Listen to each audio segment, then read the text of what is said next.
media that have been consistent speaking against the bad government and for the purpose for reformers. Niger what yo.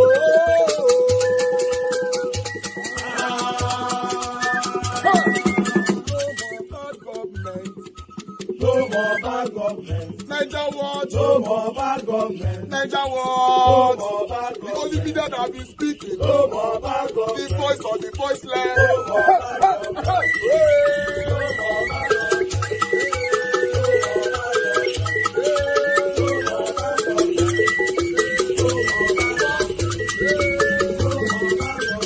Niger what? No more bad government. For the poor. No more bad government. Niger what? No more bad government. Niger what media?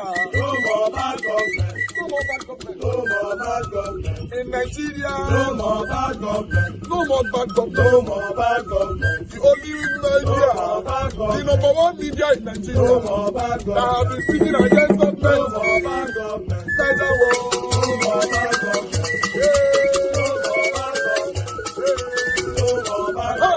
Niger what you? The voice of the voiceless. The voice of the voiceless.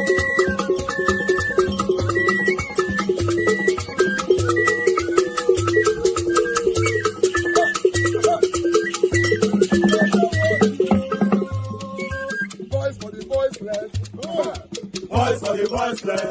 Niger what media? Voice for the voiceless. Niger watch media. Voice for the voiceless. The only media that have been speaking against bad government. Being consistency since 1944. Voice for the voiceless.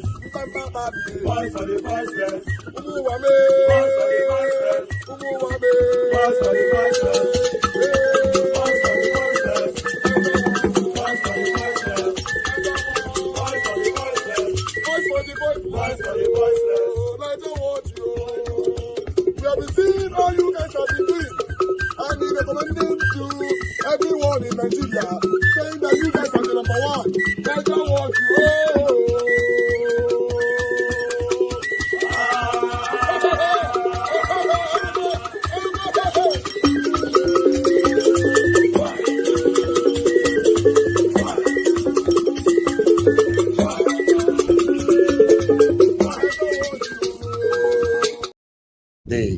As I know, say this afternoon we actually came out to talk about this old breaking news. And yesterday on our broadcast, you guys can remember that I was very, very certain over my submission that Peter Obi is moving officially on Monday before 2 p.m. Peter Obi will move out of ADC. I was very, very vibrant yesterday, and I'm happy that the procedures have started already. Peter Obi have put out official statement that is leaving tomorrow. Although Peter Obi have met with the NDC people already, talks are going on. Finalization will be before 2 p.m. tomorrow. You know, then it's over with ADC. You can see the game that these guys were playing. I told you guys that these people were playing games. Black Panther said no, say they know what they do. The way Black Panther was very, very sure. It can't be like say Atiku visit her for house. He know what they do. Don't worry. Naija was not worry. ECBD did the same thing in 2023. When I see something, now they shut me up. When I see something, now they shut me up. Like say, I don't know what they talk. But look where we are now. Look where we are. From day one, I dey see him. I go talk. I see Okpebolo say it will be a big threat. You people are talking about Aswa Igodaro and Olumide Akpata. Talk about Okpebolo. He's the biggest threat. None of you now listen to me for here. Now we have a satanic governor in Edo State. I saw it in 2023. I said it here. Some of you, led by ECBD, you shut me up. Now, this ADC team, I see them. Black Panther not let me drink water, put comfort down. But look, una dey hear the ye statement where Amechi they talk.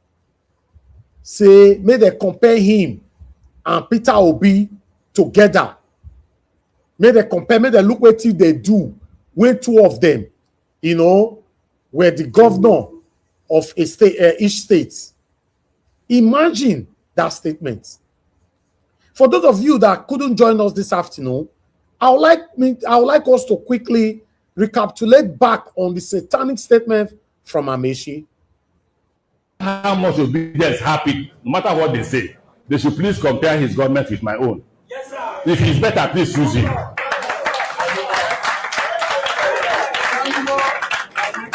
If P2B is better than me when he was a governor, choose P2B as governor. I mean, choose him as our presidential aspirant. But if I'm better than him as governor, please choose me because I will do better. You see the division amongst these satanic lords. No, tell Amaechi should shut up. Tell Amaechi should shut up. Hold on. Tell me how these people are, how they were ready or prepared to take power from Tinubu. Now, my conclusion on this is that some of these people there allegedly are working for Tinubu. You might still doubt me now, because you guys are good in doubting me, some of you. They are working for Tinubu. Their plans was to pursue Peter Obi, pressure him, suffocate him out of the ADC. They know they are not going nowhere. Even the blind, the deaf, they know Atiku cannot stand Tinubu. Amaechi cannot stand Tinubu. So, what they wanted to do, thank God that Peter Obi moved swiftly. What they wanted to do is to delay Peter Obi, delay. Peter Obi will not have no option anymore. They will frustrate him right there as satanic ADC. Then he cannot move to anywhere. But thank God that our principal, Mr. Peter Gregory Obi, Omona BSA, was proactive. Yes, he was proactive enough to quickly take a drastic decision to move out. Now, NDC that you and I have never heard about before, from next week or 2 weeks from now, you will now see problem that will not be happening in NDC.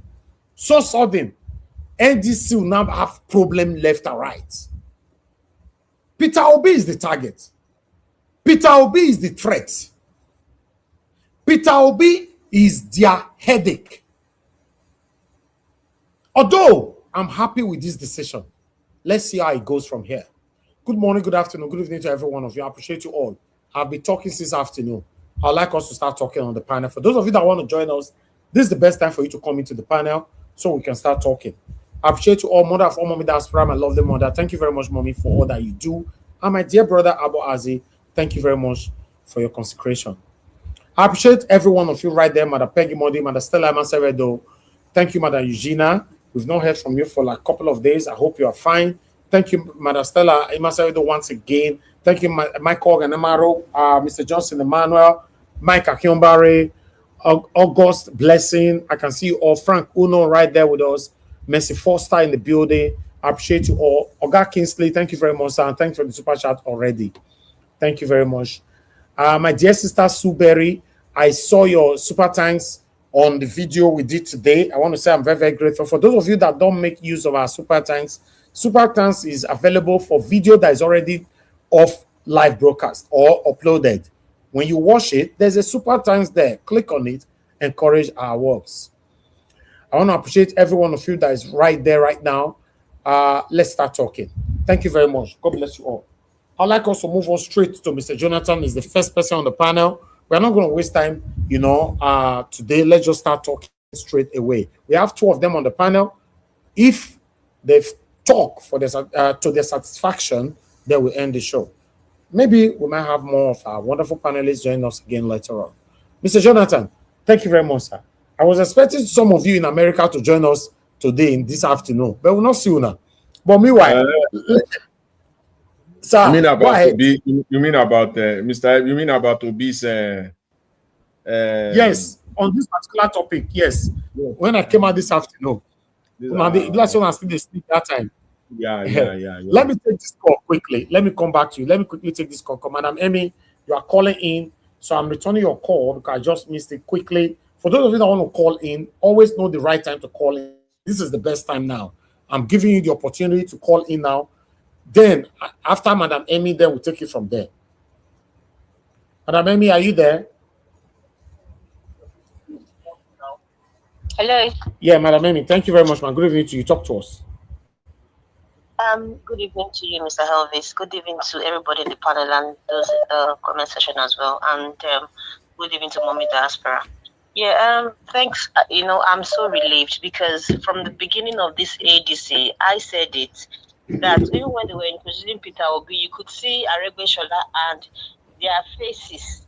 You would know, if you have brain that works, that they are not working together. Even during when they were doing their municipal rally with Mr. Mo, you could see a big division. There was like, it was only the obedience section that was actually. So I'm very happy that Obi has actually, received the vision and the common sense to know that even when the candidates that Peter Obi brought out somewhere in Southeast, whether Anambra, I don't know, when Peter Obi was campaigning for that guy under ADC, none of them supported Peter Obi. So there were so many red flags. We were seeing it, but we're praying for this day to come. And I thank God that people are saying, Obi want to do it alone, Obi want to do it, he's not working with other people. Now they've seen it very clear that Nigeria, there's nobody to be trusted because they don't want Peter Obi, because they know if Peter Obi gets the ticket, the tap where they can get money from and misbehave and continue their normal criminality, it will stop. That is the only reason they are going behind Atiku that is 80 years old. If they are saying they want to come and help Nigeria from Tinubu, so they don't even have anything to give us to even vote for them, to even support them. They've just messed up. Like I said the other time, everything works for a reason. God has exposed all of them to Nigerians. So Nigerians should be very, very aware, and they should be happy that the exposure is just so clear, and they just be misbehaving like idiots, like small children. And number two, the other day, I wanted to talk about Mr. Very Dark Man. There was this video he actually, the last video with regards to this Mr. Justice that was kidnapped by our military people. He made a very naughty statement, gaslighting, making people to feel that he's not saying anything about democracy because he thinks he's a wise person, but he's a very manipulative, idiotic human being. For the fact that Nigeria is not working, you want Nigeria to work. And you see Peter Obi there as the only man that does not have corruption. What stops you from supporting the person? We are supporting Peter Obi now. We are not human beings. His brain is so tiny that he doesn't even know what he's doing. It's just for his own benefit. Saying if you want to be an activist, for what now? Nigeria, everything is clear that nothing is working. You have so much crowd, and I thank God that the so-called rattles, most of them, they're out there doing the activism. He's not the one controlling them, but he's trying to control them still. That they should not say anything. So if you are doing activism, so why is she already doing activism and then trying to, be part of what he's doing? He hasn't condemned Showore. And Showore too hasn't been arrested as well by the so-called government that would actually see people and they are doing the good things for Nigerians and they will go for them. And another thing again, for the military to go and kidnap this boy for no reason. Can you tell me how many times they've kidnapped one Boko Haram? They have been doing videos, TikTok. How many Boko Haram have you seen military captured and say, oh, we saw him on this TikTok video, he made this statement, and that is why, even when they killed military people and they wear their uniform, we didn't see any arrest, we didn't see any kidnap. So Nigeria is just a joke. Nigeria, this is the time for all Nigerians to wake up. And again, I'm just want to re-echo again to Peter Obi and Kwankwaso. I hope they're going to go back to the Senate, because we should not just be here and be happy and thinking everything is rosy. That electoral act should still be revisited. And it's a criminal act for them to do things like that and thinking is okay. So Nigerians should wake up. Thank you very much. Thank you, Madam Amy. God bless you, ma. Thank you. Okay. Where are my callers? Where are you guys? because I'm going to move straight to the panel right now. Commander Deborah, are you there? Commander Deborah. Okay. Hello? Yes, ma'am. Good evening to you. Please talk to us. Thank you, ma'am. Yeah, good evening, Mr. Elvis. Yes, ma'am. Good evening to everyone watching. You are welcome to today's program. Yeah, I'm a bit excited about this current development. Although I'm still a bit, how will I even say it now? Because it's almost looking as if both the coalition, the opposition, everybody is working against Peter Obi. That's the way it looks now. Because even the opposition, the so-called ADC before, to be honest, it looked more like a lot of them they are working for Tinubu.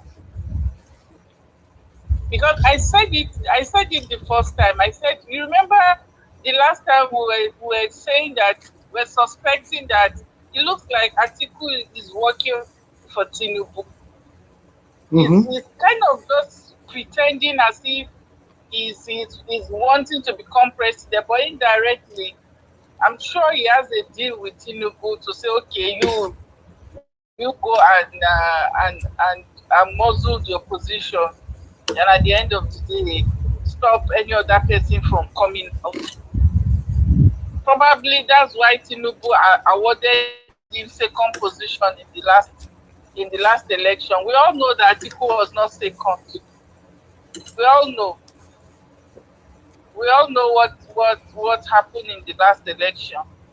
So it's just a shame, but like you rightly say, I hope they will not find somebody to buy again that will come out and start saying is the chairman of NDC, NDC belongs to him. I won't be surprised. I will not be surprised if that does not happen. My only concern a bit, I don't know, because I'm hearing that the chairman of the NDC is somebody from the south. I don't know. Those people, they like money a lot too. I hope Tinubu will not go and buy them, and then they'll start. I just hope so. I just hope it's not going to happen. And I pray that confusion does not come. And I really hope that this time around, Peter Obi will be able to maneuver his way through. But my concern again, Mr. Elvis, my fear again. Yeah. Even if Peter Obi tries to win this election, is there not going to be a repeat of what happened in 2023? Yeah, it could be, but this time, Peter Obi need to rely on Nigerians if we are ready.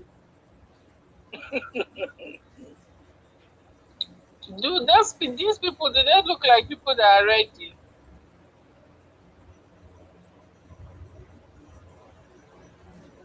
They don't look like people that are ready now.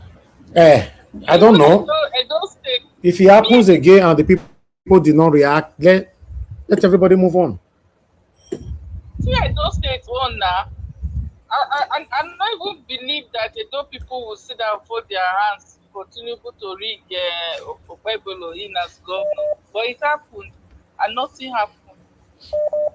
It happened, and did they do anything? They didn't do anything. So I don't know, Bo. Nigeria matter, but at least this is a positive one. Now Atiku people are crying up and down. They are crying up and down on social media because now ADC, nobody will hear about ADC again. All right. Thank you, man. Thank you. All right. Thank you so much, Mr. Elvis. Thank you, man. Thank Yes, you ma'am. for a good one. Yes, ma'am. Yes. Yeah, hello. Your name and where you are calling us from? Yes, okay, Mr. Alex. Yes. Talk to us. Yeah, thank you, my brother. Yes, sir. Thank you. Talk to us. Good evening to you. Thank you, sir. Thank you for what you are doing. I want to commend Mr. Peter Obi for the bold step him and Kwankwaso. it's never easy to come out of a den of lions, hyenas, and coyotes. A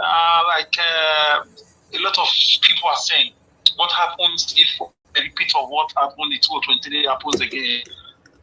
Like you said, Nigerians, we decide their fate this time around.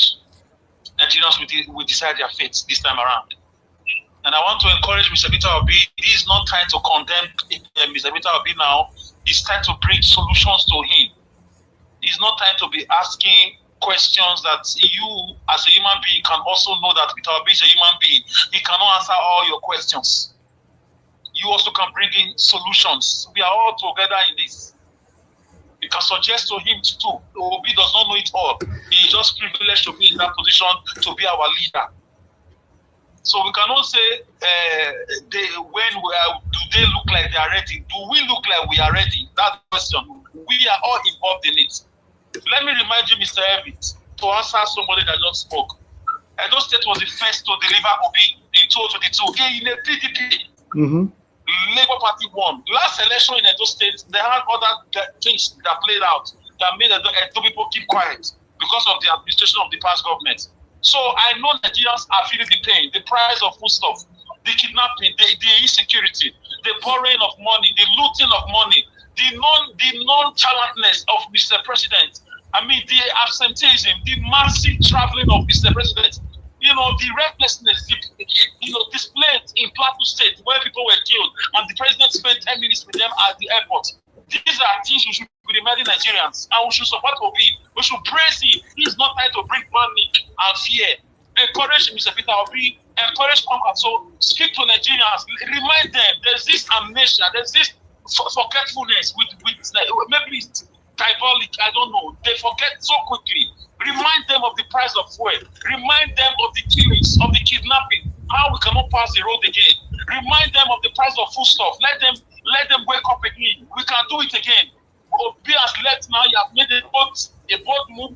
We can do it again. And Obi should copy from what happened in those days in 2020 when Obaseki was to fight, the tigers and the lions. Obi can copy that model by involving the international community. Thank God Donald Trump is not a president that is like Biden, that tolerate a lot of things like all those drug matter with the president and all those things. He should try and make a personal contact with Donald Trump so that they can help us monitor this election from the White House. We can do it. These are solutions. Instead of spreading panic and fear and failure, we should bring these solutions. And Obi is listening to me. Now I know he's listening. He should engage Al Jazeera. He should engage CNN. He should avoid BBC, Fox News. Let them know what is going on in Nigeria, what you're about to do, and invite them. Let Donald Trump send people from America to monitor it by himself. And a screen should be linked in the White House before Donald Trump. Because Donald Trump is not that kind of president that tolerates what Biden tolerated with Tinubu and Professor Mahmoud. We must invite the whole world because we go to other people's election. We also act as a monitoring team. Good luck, Jonathan. He's always in different countries monitoring elections. So it's not wrong to invest power. Well, we talk to Donald Trump. They should engage America, engage Al Jazeera, engage Fox News. In the coming elections, we must think this is the way to go because APC depends on rigging, nothing else. They have not done anything. They just came to borrow and borrow and borrow and steal and steal and steal. That's what they did, nothing else. So they have nothing to campaign with. So these are solutions. We should bring these solutions. Kudos to Peter Obi. Kudos to Kwankwaso. Kudos to those on social media. Kudos to the obedience. Kudos to Nigerians. The future has begun. Thank you, Mr. Elvis. All right. Thank you, Mr. Alex. All right. I need to go back to the panel right now. Thank you very much, everyone, for your patience with us. Please press on the like button, share. Dollar sign is right there. You can support us. And we are also raising money for solar. As you know, there's no light in this country. The account number is right there on the screen. We still have about 1.650 to go. Please do your part so we can run this up. I appreciate every one of you. God bless you all. Okay, let me call Mr. Jonathan. Mr. Jonathan, finally we have you. Thank you, sir. Good evening to you. Thank you, Mr. Elvis. I greet you. Happy Sunday. Thank you, sir. God bless you for the good work you are doing. I greet you. I greet my fellow panelist, Mr. Alabo. Mr. Alabo, happy Sunday to you. God bless you greatly. Mommy Diaspora. Happy Sunday to you. Same wishes to you, sir. Okay, Jonathan. Good evening, sir. Thank you. Thank you. Mommy Diaspora, God will continue to strengthen, uphold you. I greet you and I greet my fellow commenters and callers and prospective callers. I greet you all wherever you are. God bless you abundantly. You are welcome. You see what I spoke yesterday about the mumu mindset of Nigerians, and I don't think I can stop reiterating, re-emphasizing, rebuttressing that going forward, because that is the state of Nigeria. And we need to correct this. Maybe when people know, because nobody wants to be called or referred to in a derogatory manner. And if that is what it will take, if people will start calling us Nigerians that we are mumu, if that is what it will take to reset our brain, so be it. I think that would be a small price to pay to reset our brains. Because an average Nigerians, generally speaking, are very prideful. They are very, very prideful. Put 10 Nigerians down now. Close your eyes. Six to seven of them, you will find that pride in them. They don't want to be. That's why they will say Nigeria know they come last. That is the meaning. Nigeria, they are very proud. So if that is what it will take, let it be. So be it.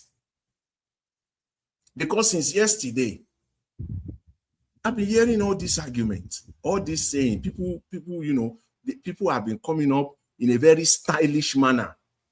People who are not obedient, Peter Obi supporters, they will now come out as if they are supporting him. But at the end, they say it's his fault. He cannot manage the party. He cannot be with them. He has moved from one party to another, about 3-4 political parties now. He cannot do it. They are not his supporters, but they now find a cheap one. But we need to send a message to them that they are mumu. They are factory-fitted mumus. Their mumu mindset must be expressed to reset their brain. I've heard people talking about Showore, using this time to talk about Showore. You are not Peter Obi supporters in the first place. You are only using every opportunity that you get. You see this as an opportunity to now want to put your Showore in the forefront. It isn't going to work. It's not going to work. Because you people with your mumu mindset, a factory-fitted one, people are already telling us Tinubu is going to win. Let me say this. Yes, Peter Obi, I don't know, if Peter Obi and Kwankwanso or any other qualified, competent person can and will defeat Tinubu come 2027. Yes. Don't bring this defeatist mindset. Defeatist people accepting defeat even before the election. Very cynical.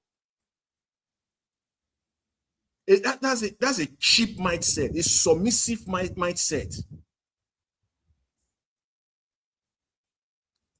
Naive. You surrender before the contest. You are going into an election with a defeatist mindset, meaning that you have classified yourself as a loser, as a failure, even before the contest. How do you characterize yourself? I don't want to be in that class of people. I don't even want to be close or find myself being associated with that type or class of people. Defeatist people. Submissive. Very crooked and cynical people. They don't see anything good. Even before you go into a contest, you have accepted that Tinubu will win. Even if you know that that is a possibility in Nigeria, must you carry that mindset to that contest? Won't you go in there with everything that you have? If you are not going to go in at all, don't go at all. Don't be part of it at all. We are part of it. It is like preparing for an exam. And they are telling you, all of us can relate to this. If you have gone through the 4 walls of school, not even college, not even university, even primary, secondary school, if you have passed through school in your life, people you will know that people say that that exam is very difficult. So far, statistically, for the past 10 years, it is only about 10-15% that passes that exam. It's very difficult to pass that exam. You must have heard this before. And then because of that, I say, I'm not going to write that exam because historically, statistically, only 10% pass. Now only 15% now they pass. That thing, they're very, very difficult. Even in a clean environment, no rigging, no. And then you are entering into that exam with a defeatist mind. Who does that? Will you tell your child, my children have come to me, and all of us can relate to this. That's why I'm using something that is relatable. If you have child or you have children, you come to you and say, no, you have to prepare. You have to, you put that child down. And each and every time they have learned from me that, wow, I got it. I succeeded. You don't go into something with a submissive mind, something that you know will profit you at the end of the day. This is what people are selling to us from yesterday. I've heard it over the social media. All over the space now. They can think. Factory-fitted mindset. I cannot buttress this enough. People should stop saying this. It is stupid. People should stop bringing it. If you don't have anything to say, keep your mouth shut. Listen to other people. You don't have to come to any platform, anywhere, whatever platform it is, big, medium, small platform. You don't have to come and say that Tinubu will win in 2027. So just surrender. Just throw in the gloves. Who does that? We can't do this. I've heard the argument also. Peter Obi is moving from one party to another. I heard a very good submission from someone on this broadcast today, one of the presentation, one of the videos, who highlighted exactly what I pointed out that I'm going to say here today. He gave a very prompt, accurate response. When people say, he's moving from one party. Nigerians, a lot of people don't know anything about politics. They don't even understand human psychology. They just want to put their own voice into it. But you are not helping matters. Because you don't follow politics. It is now that you are talking. You cannot just talk because of the event of the last 2-3 days. In fact, you cannot contribute to Nigerian politics because of the event of the last 1 month. You will be so inaccurate. You will be so inconsistent. The worst of it all is what I have said. You will be so cynical and very, very submissive to criminals and to fraud. Because your mind is not enlightening on the subject matter. That is it. Tinubu himself has moved from party to party. He moved from party to party. At least 4 of them. They're all of us.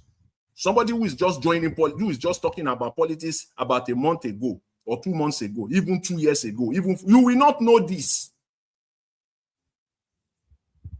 He moved from AD to AC to ACN to APC. And people will say, oh, it's not it's the same party. How could it be? Can you just write a name now and say it's a political party?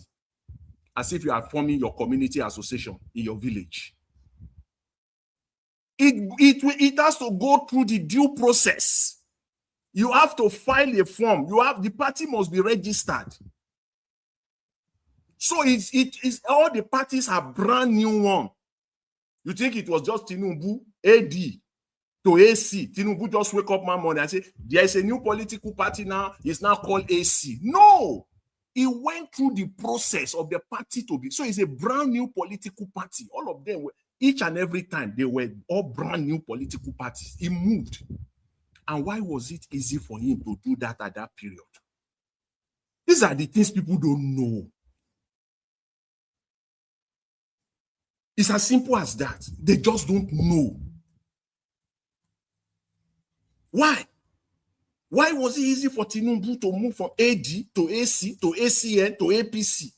Because at that time, 1999, up to 2018, 2017, 2018, if I'm correct. See, Nigeria Watch can register a political party in Nigeria. That was how easy. That was how easy it was. That's why you see all this bunch of political parties all over the space. Just get a good lawyer. Hire a very fine accounting firm, ready to spend about 10 to 15 million naira. Your party will be registered. That was how easy it was then. But APC have succeeded making sure that no party can be easily registered. If the likes of Atiku cannot register party today, the likes of Obi cannot get party registered, who are you? They register parties that they know will not give them problem. Whether it comes out to favor them at the end or not, but that is their intention. Do you think, in your widest imagination, that someone like Showore will register a political party today in Nigeria? And people will be saying, Obi should go and register his own political party. Obi should just go and register his own. Until you have registered. No, people don't know history. You don't understand what is going on here. I'm trying to debunk all these cheap, unenlightening arguments that people have been bringing forward. I'm trying to put them at their proper place. How? If it were that easy in this current dispensation in Nigeria, Obi could have registered 5 political parties all in a row within the last 2 years. You can't do that in Nigeria now. This APC will not allow it to happen. What Tinubu enjoyed, which was very easy for him, and he has the capacity, he has the wherewithal. That was why it was easy for him. Do you think what he did in 2003 to 2014, he could achieve that now? Within a space of 4 years, he moved from AC to ACN to APC. Who can do that today? When the likes of Atiku, all the combination together, Peter Obi, Kwankwanso, and all their likes, could not get a political party registered since 2023 till date. So I don't know what people are talking about.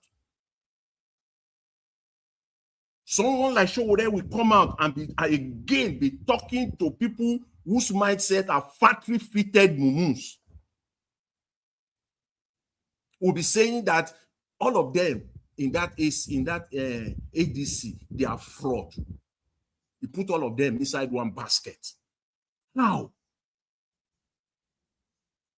yes, many amongst them brought Nigeria to where we are today, and they don't deserve to hold any public office. But in an attempt, because of the frustration, which I have just talked about, the almost impossible way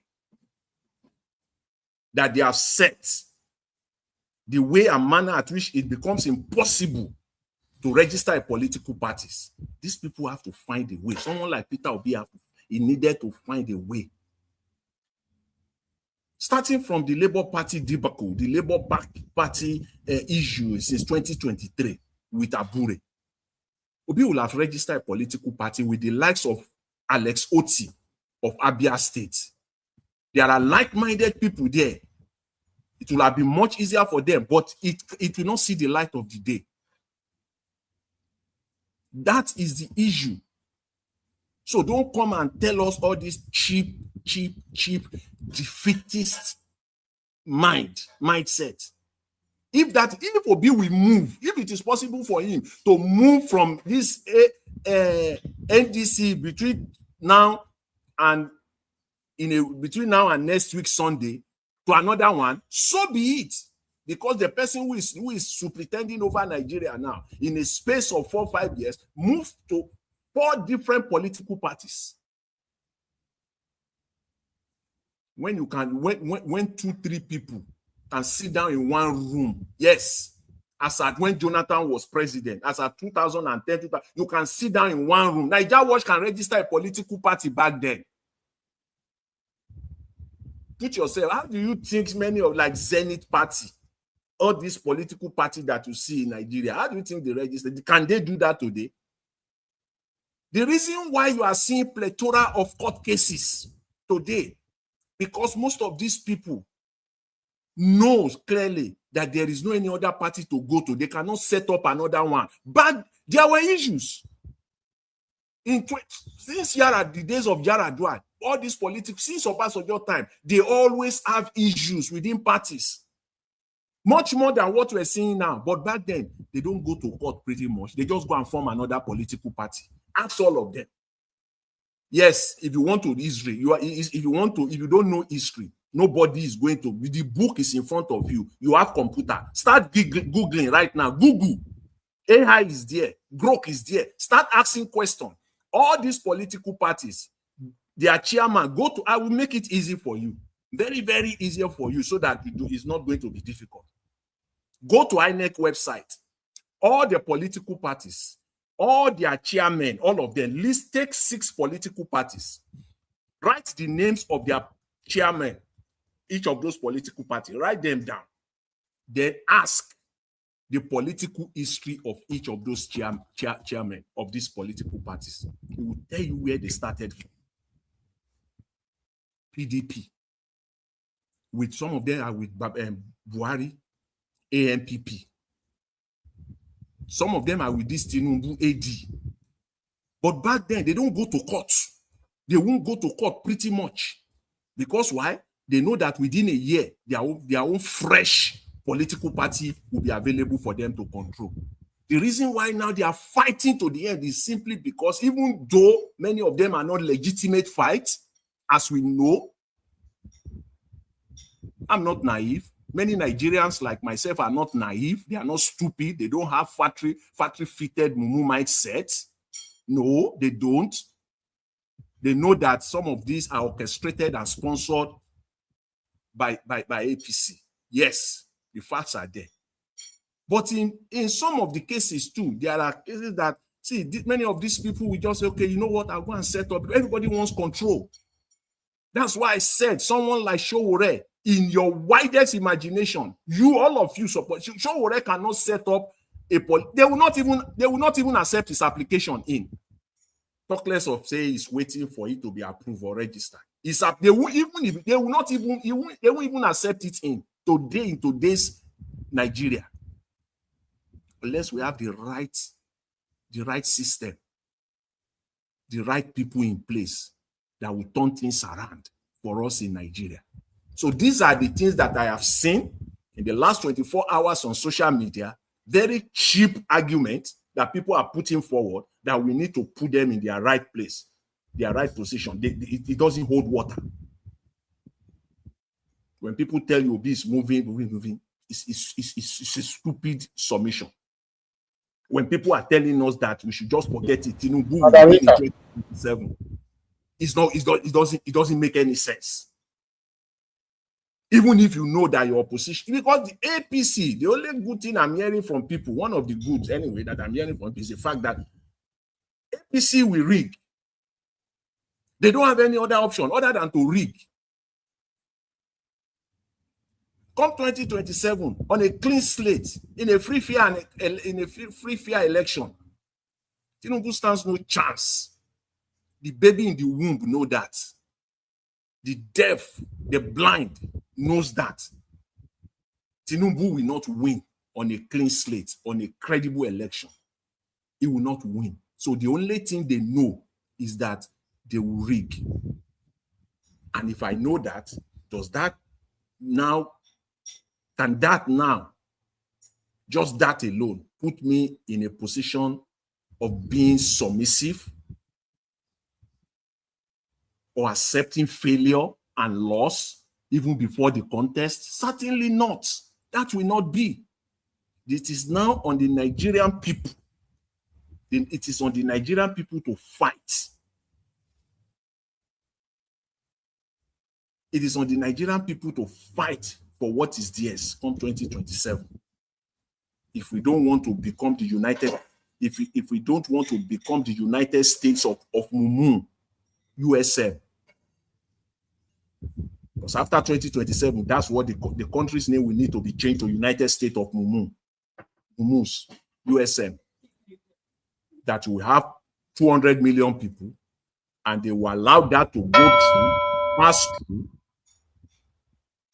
Then you need to change your name. Mr. Elvis, let me leave you here for now. Thank you very much. I appreciate it. Thank you very much. Thank you, Mr. Jonathan. God bless you, sir. Thanks for that wonderful submission. Yeah, but I'd like us to hear from others. Thank you very much, everyone listening to us. God bless you all. Thank you, Mr. Joseph Orji. I appreciate you, sir. Thanks for all that you do. Thank you, thank you, thank you. Same girl, thank you very much. I appreciate you, sir. Thank you. Guys, press on the like, help us to share, press on the dollar sign, encourage our work, and also support our ongoing contribution, over our solar, so that we can run this up on time. God bless you all. The account is right there on the screen. Do your part. How much is remaining, Mr. Elvis? Sorry, Yeah, sir. 1.650. Thank you very much, everyone. Do your part. Getting closer. Yeah, you have the floor. Yes, sir. There's noise coming from your end, Thank you, though. Mr. Can Elvis. you? Please. Yes. Can you hear me clearly now? Yeah, we can hear you. Okay, talk to us. Put it into you. Okay. Please pardon me if I log out, because you know where I there, I beg. You help me bring me back. Thank you, sir. Good evening, everyone. Thank you, Mr. Elvis, for what you do. Nigeria, you saw the account number, please. It's a Nigeria project. Please send in your $1, $1, £1, 1 sefer. It will go a long way for us to get this done. It's a contribution we are doing because it's our project. It's everyone's responsibility. Just be part of it, please. Thank you for everyone that have contributed so far. God bless you. Thank you, Mr. Elvis, for your patience with us. I know it's frustrating. Thank you for your patience. Thank you, everyone on the comment section. Panelists, I greet every one of you. God bless us for coming out every day to put our voice to this and what is affecting our country. Because I strongly believe that a new Nigeria is coming, and that new Nigeria is possible.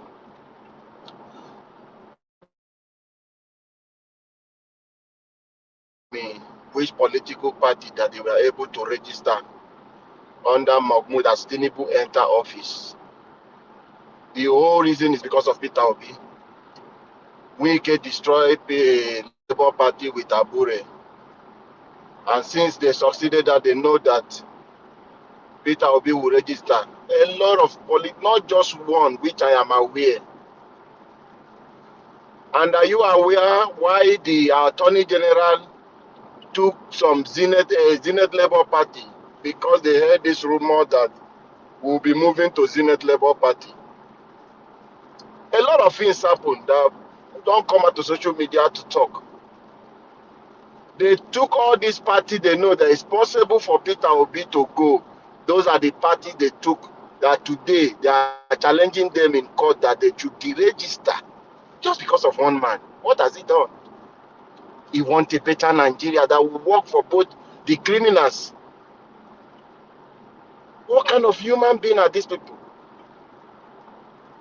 They just want to remain the same way it is. They are benefiting from the corrupt system. This is the main status quo anti-ballot.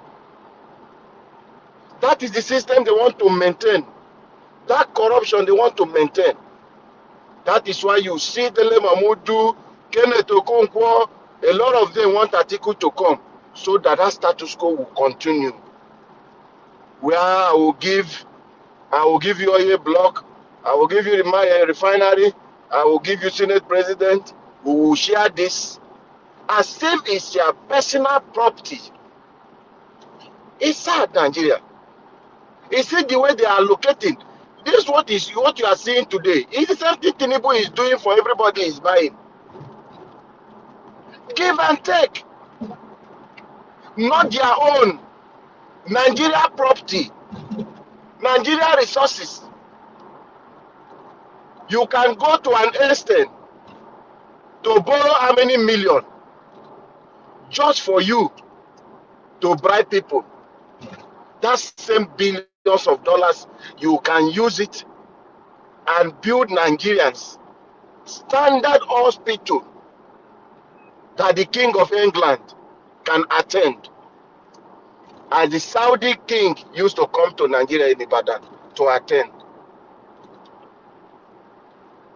But you prefer to borrow those huge amount of money to give to Emma, give to kings, give to pastors, just to support you, sing your praises.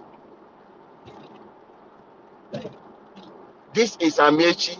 That is why I said, tell him to keep quiet. Do you know how much we have in River State under Amechi? He could not use it to do anything. He used it to go and sponsor Buhari. If Peter Obi have that kind of resources in Anambra State, go and check when he was governor, how much was the allocation was he receiving? Neither internal generated revenue was he having in Anambra. Can you compare that to billions of naira you receive and you use it to go and sponsor a PC? Today, Tinubu deceive you. They came to Port Harcourt and align with you, deceive you, that they will give it to you. You will be this. That is why you decide not to support Tinubu, because you feel betrayed. Your bitterness, you are bringing it to Peter Obi, because you know how much Rivers resources. It's not your money. They will have a way of eating it back from you people. When you steal from the masses, you will lose it mysteriously. Please, who is making noise on the background, please? Can you mute yourself? Because it's echoing over here. You will come to tell Nigerians to compare your government. The one you built school, that Wike took some of the money, the one you put in charge, that could not complete the modern school you say you are building. Let's go and see the school. How is it? Talking of sustainability. We're talking of significant project one person would do with the resources we are exposed to. So much money was coming out of River State, but you couldn't do anything for it. Corruption took 80% of it. The little you used to do project that people cannot go and see today. You are comparing yourself to Peter Obi. Did you hear him that he stole any money? Huh? Mr. Businessman Amechi, that your wife is a businesswoman. Which business was she doing? Okrika, wake up, she's selling. And that is what is giving you money to pay for delegate, to run for 2023 election, to sponsor Buhari, to sponsor almost majority of APC governor. Governor Lalong then of Plateau State and Governor Otom, all of them attest to it to say you single-handedly sponsored them. Where did you get the money? Son of nobody. Where did you get the money? Which business do you have? You want to compare yourself to Peter Obi? So just keep quiet, shut your mouth. The same thing you came to River State and be doing, because you see crowd of us, all our struggle registering people in ADC, you want to see it as if it's your own personal project, you are jacking. Now you will see how many people you will have in that ADC. How many crowds will follow you. You put it as if it's opportunity for you people. You want to live on his glory. You want to cage him so that people will cage him and keep him. When you keep him at that minute, you will knock him out because he will not have the mind to behave like Mwikena to destroy people. You know that when you do that to Peter Obi, he will go his house and sit down. But we Nigerians are the one. He has told you people that wherever the people want him, that is where he will go. And this is what we, the Nigeria, that is running on our behalf. This is how we want him to go. And he has answered our call as a listening president. So all of you, you'll be put to shame that want to maintain the corrupt system. Because you know if Peter will be come in, there will be no sharing of money. A lot of these things will not be happening. So you will just decide the realistic something. You can decide. Old people will come around and say, if this guy enter now, he will block our shopping. You people should thank God at the age you are, what you have achieved. You have stolen so much in Nigeria, all of you. Go and continue and enjoy your corrupt money you've stolen. That sickness will soon come upon a lot of you people that you will not be able to, money cannot solve. And keep quiet and allow the space. We need a new Nigeria. We need a better Nigeria. Enough is enough. We are tired of coming to beg anybody. We are not coming to beg Atiku. Any of you who are talking that Peter will be, hey, they will divide the vote. They paid you guys to come and be saying Peter will be, hey, Tinubu has already rigged election. If somebody who has a rigged election is trying to shut down opposition party. Why did he not go to bed and sleep? If he know he has won an election. He know he did not win in 2023. He told you that he bought it. And he know it will be difficult.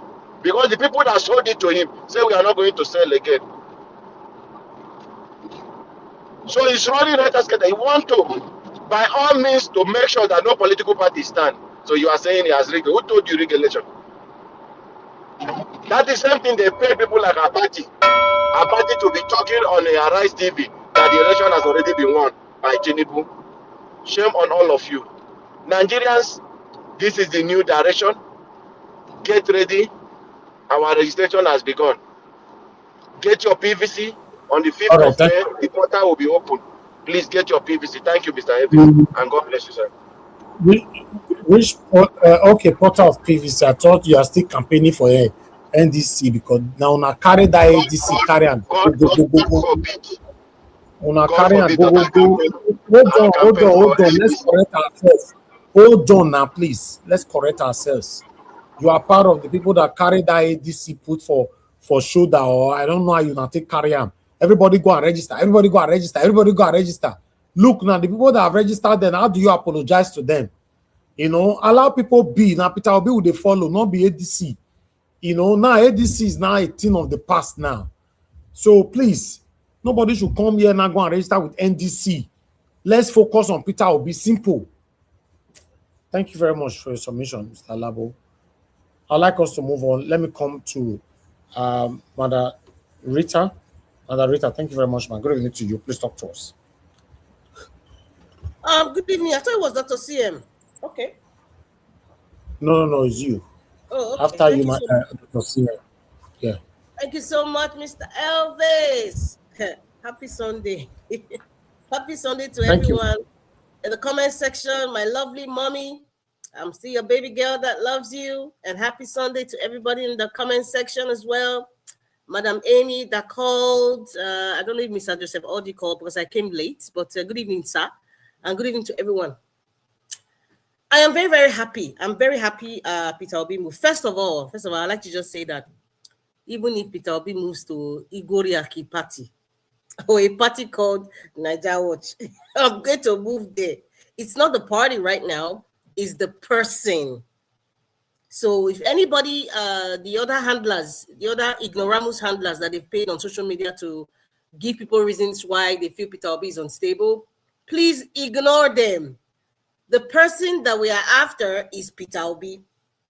And if Peter Obi happens to be going over to a party called Mr. Rabbit's Party, I am going to follow Peter Obi to that Mr. Rabbit's party. So I am happy. It's so obvious that this is definitely for sure one person is having sleepless night.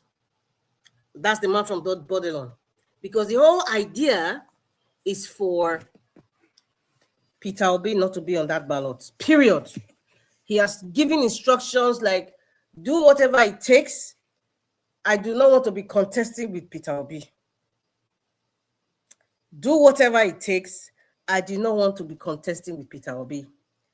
Bajabi Amila, that was saying, he called somebody's name that, yes, go and scatter them in ADC, right? Okay, they've scattered it. That's fine. In the NDC, if they want to scatter it, well, that's fine. I know the time frame is very short. The NDC, they're having their first national convention on Saturday. That's the night. That's fine. If NDC, they are better sit down properly right now because the ADC has crashed. So if NDC want to be a relevant party, my advice is for them, do not mess up and do not bring handlers from the man from Babylon, because you all know what's going to happen. Because right now, it's between now and the end of this month, or between now and the 21st, it's very, very, very technical right now. This is where the politics has to be played smartly from the Peter Obi end. Because this critical time, there's going to be a lot of traitors because the price has increased from Bola Ahmed Tinubu's camp. The price has increased because that man, we all know, well, in case you don't know, he has a policy. Give them what they want. If they want money, if they say it's not enough, give them more money. If it's not enough, give them more money. So this time between now and the 21st of May is very, very critical for Peter Obi. So now we all know the price is going to increase for those who are going to be Judas Iscariot. Yes, even the hybrid of Judas, because Judas Iscariot was just did one thing. And that was just one that led to the death of my Lord and Savior. But this one, they are triple hybrid of Judas Iscariot. That's what we have present day Nigeria 2026. It's not a joke, it's a fact. Triple Judas Iscariot. So the price and the desperation is going to go so high right now. This month of May is going to go extremely high. So please watch out. Because I know for sure there are traitors around Peter Obi. Yes, and there are traitors already in NDC. As a matter of fact, I think the man from Babylon since last year has put in people in every existing party in Nigeria, including the so-called AAC. Yes, every existing party in Nigeria has a spy. And I think they did it from last year when this man started talking, when Ganduje started saying there was nothing wrong in having a one-party system, and he used China as an example. That is the moment that they put people to infiltrate every single existing political party in Nigeria and to fight, and they all know their roles there. Look at this man that went to the ADC. All of a sudden, somebody that resigned, all of a sudden, because he wanted money. They probably went to a lot of people who were there before. This is the one that got money. I don't want to even mention Kachuku's name at all. I don't want to even mention that one. But the reason why we had this scuffle in court was because of that other man that said, he didn't resign or whatever excuse. I already know, I know. However, regardless of whoever they plant in these political parties, because I'm saying these things because that's our reality.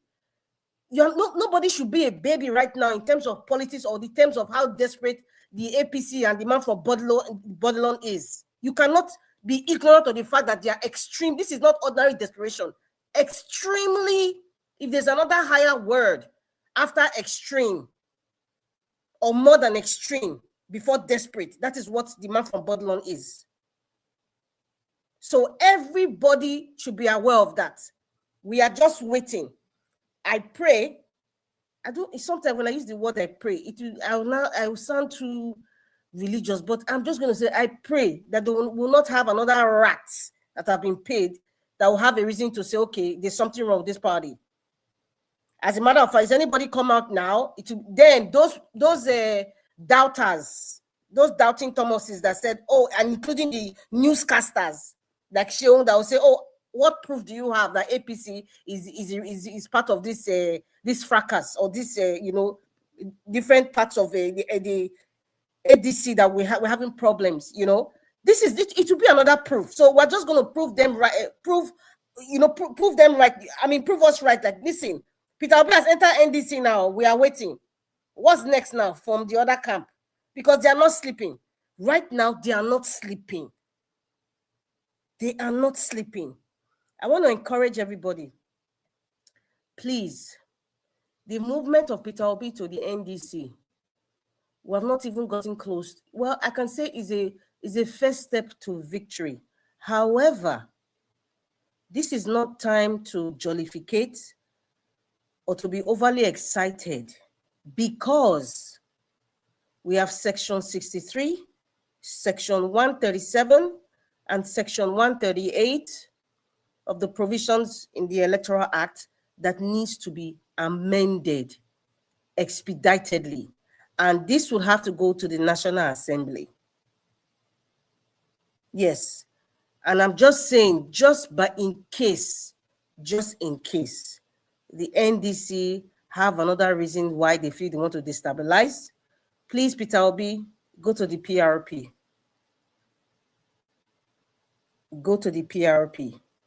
Every other one that is existing now, they all have spies and traitors ready to trigger. The PRP will be the next one.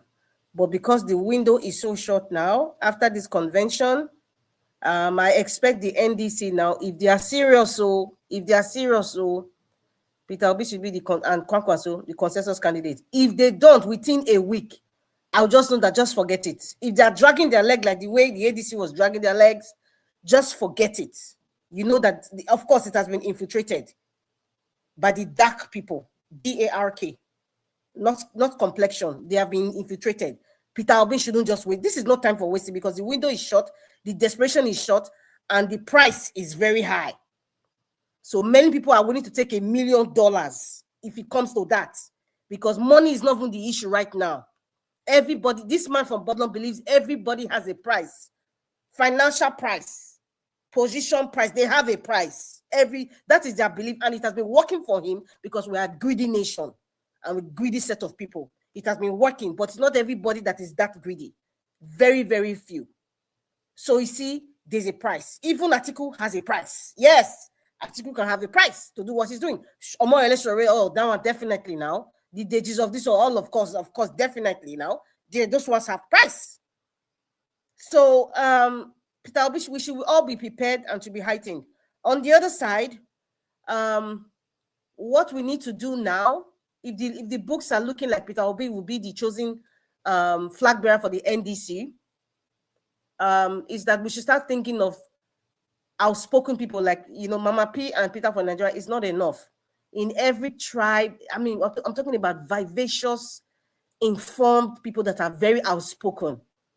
And you see that Dr. Haruna Goro, I respect that man. At his age, he is fighting for our generation. It's so touching. It's so touching.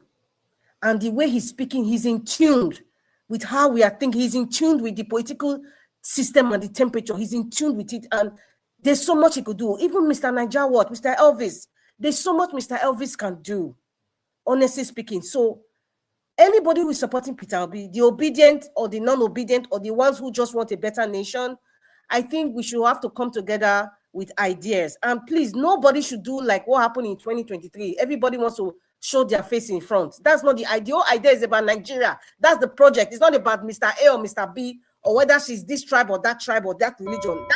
That's not the point. Everybody has to come together, and we should start looking for how we can come together to, sort of wave out the obvious that is coming to us. The obvious. January 16, we know what will happen. We already know. Don't kid yourself. It's going to be number. It's not going to be a number election. Don't kid yourself that they're not going to cheat. They are going to cheat. So, so I have pinpointed. We have to look for a lot of people with ideas. Second one is the amendment of the provisions of the Electoral Act. And then the third one is everybody should come together and look at what's going to happen on January 16th and also 17th. Thank you. All right. Thank you very much, moderator. Thanks for your submission. God bless you. Okay. I'd like to appreciate. Yes, sir. Just 10 seconds, please. Yeah. Okay, Mr. Senator. Yeah, please. I just want to buttress Madam Rita's last last line, talking about the obedient people to get more people, and Nigeria Watch should be part of them. If they are really serious, if they are really serious, they should. Two things they must do, and I mean it in every sense of it. Two things that they must not only get in touch with Nigeria Watch.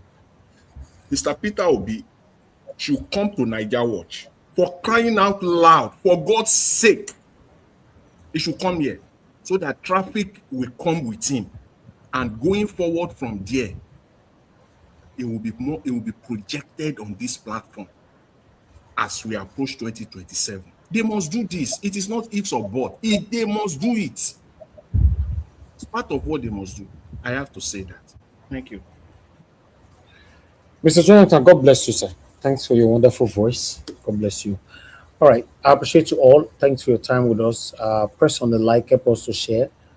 I can see the like is very, very minimal. Guys, do your part. Press on the like, help us to share. Let me hear from Oga CM. Oga CM, it's good to have you on the show. Good evening to you, sir. Please talk to us. Thank you very much, Nigeria Watch. Good evening, everybody.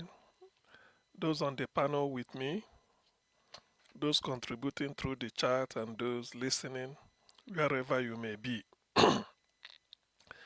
Welcome to the show for today. Well, the thing is, since yesterday, there's always been in the air, or since last week, that P2B will likely leave ADC. But to the party, I do not know. I knew about it maybe weeks back. And I said it one time here that it's not likely he's going to leave ADC. You see, the thing is this. They said that when you find yourself in a hole, you stop digging. The Wayo, the brand new Wayo has been so clear, so apparent that even the deaf will hear it and the blind can see it clearly. The idea for P2B to say, stand on the podium and say the plan is that I should not contest, that I shouldn't be on the ballot, but I will be on the ballot. That means he's having other plans. And he said that he did not sort of go all over the world, learning leadership, talking to those that matter, those that have changed their country, only to come and be vice president to a crook, a certified crook. There are a lot of things in the air about what Atiku is demanding, all those things. At 80, nearly 80, the man is still looking for billions. Nearly 80, that is to tell you the mindset of that man. If anything, for those that are studying political science, they should know that the political history of Nigeria between 1999 till now, Atiku is just the central figure. It's a spoiler, a crook. And you wonder, why did Obasanjo put that in black and white? 3 volumes, a book of 3 volumes. Obasanjo put it down in black and white about Atiku. Not in glowing terms. Somebody who served you for 8 years, nothing. With the worst name, the worst character. If you read the testimony Obasanjo gave him, you can never hire Atiku.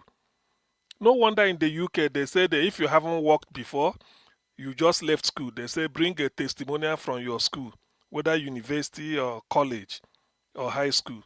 But if you've worked before with your national insurance number, which they call social security number in America, they want a testimonial from your last employer. It's compulsory. No matter how bad, they want to know it. So look at the testimony Obasanjo wrote about Atiku. And from somebody who told me That was before 2023 election. He said, as long as Obasanjo is alive, Atiku can never be president of Nigeria.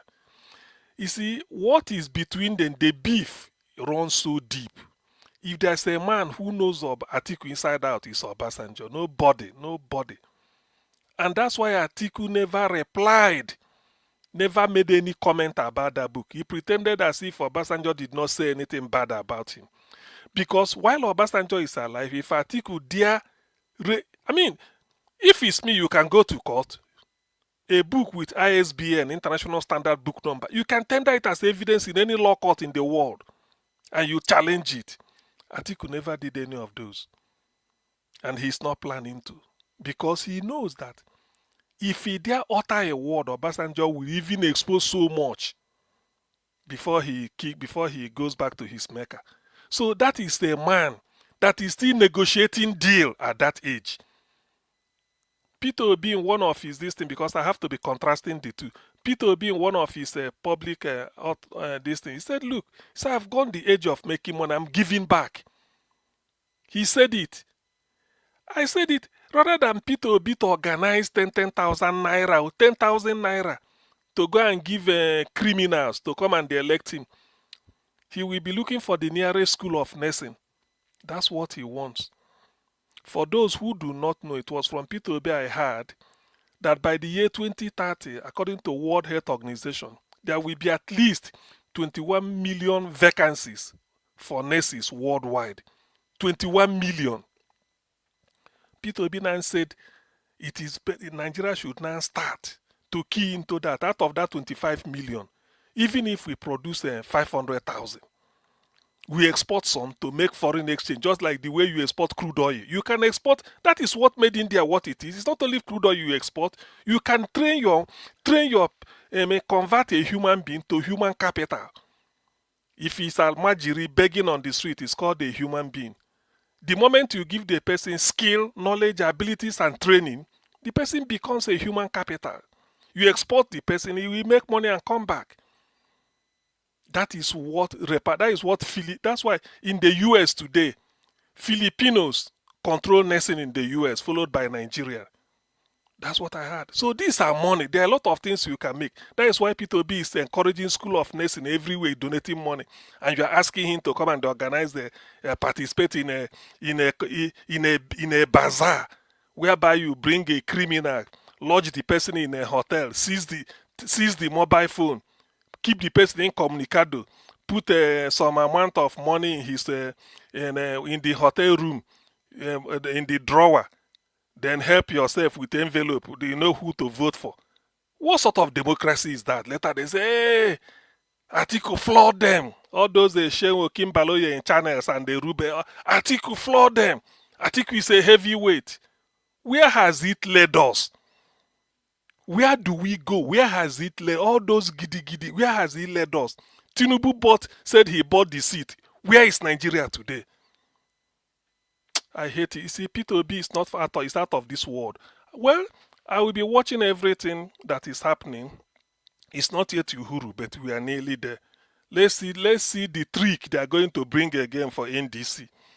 Every party, before you know, and they will say, oh, there was one T they didn't cross when they register. Oh, there was one I they didn't put the dot on.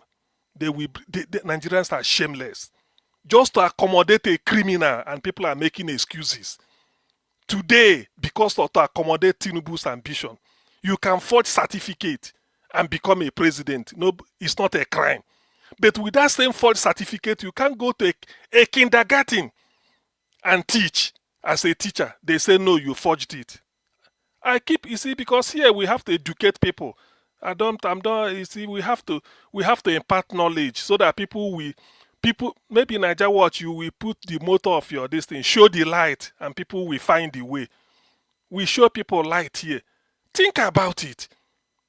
A young man that you are 26 years old, you forge a certificate, a degree certificate, even if it's HND, and you want to go and teach statistics or economics or any electrical, anything on any field. You go to the school principal, you say, look, this certificate is forged. We've contacted the university, and the university said your name is not there. Where is your NYC? Oh, you forged.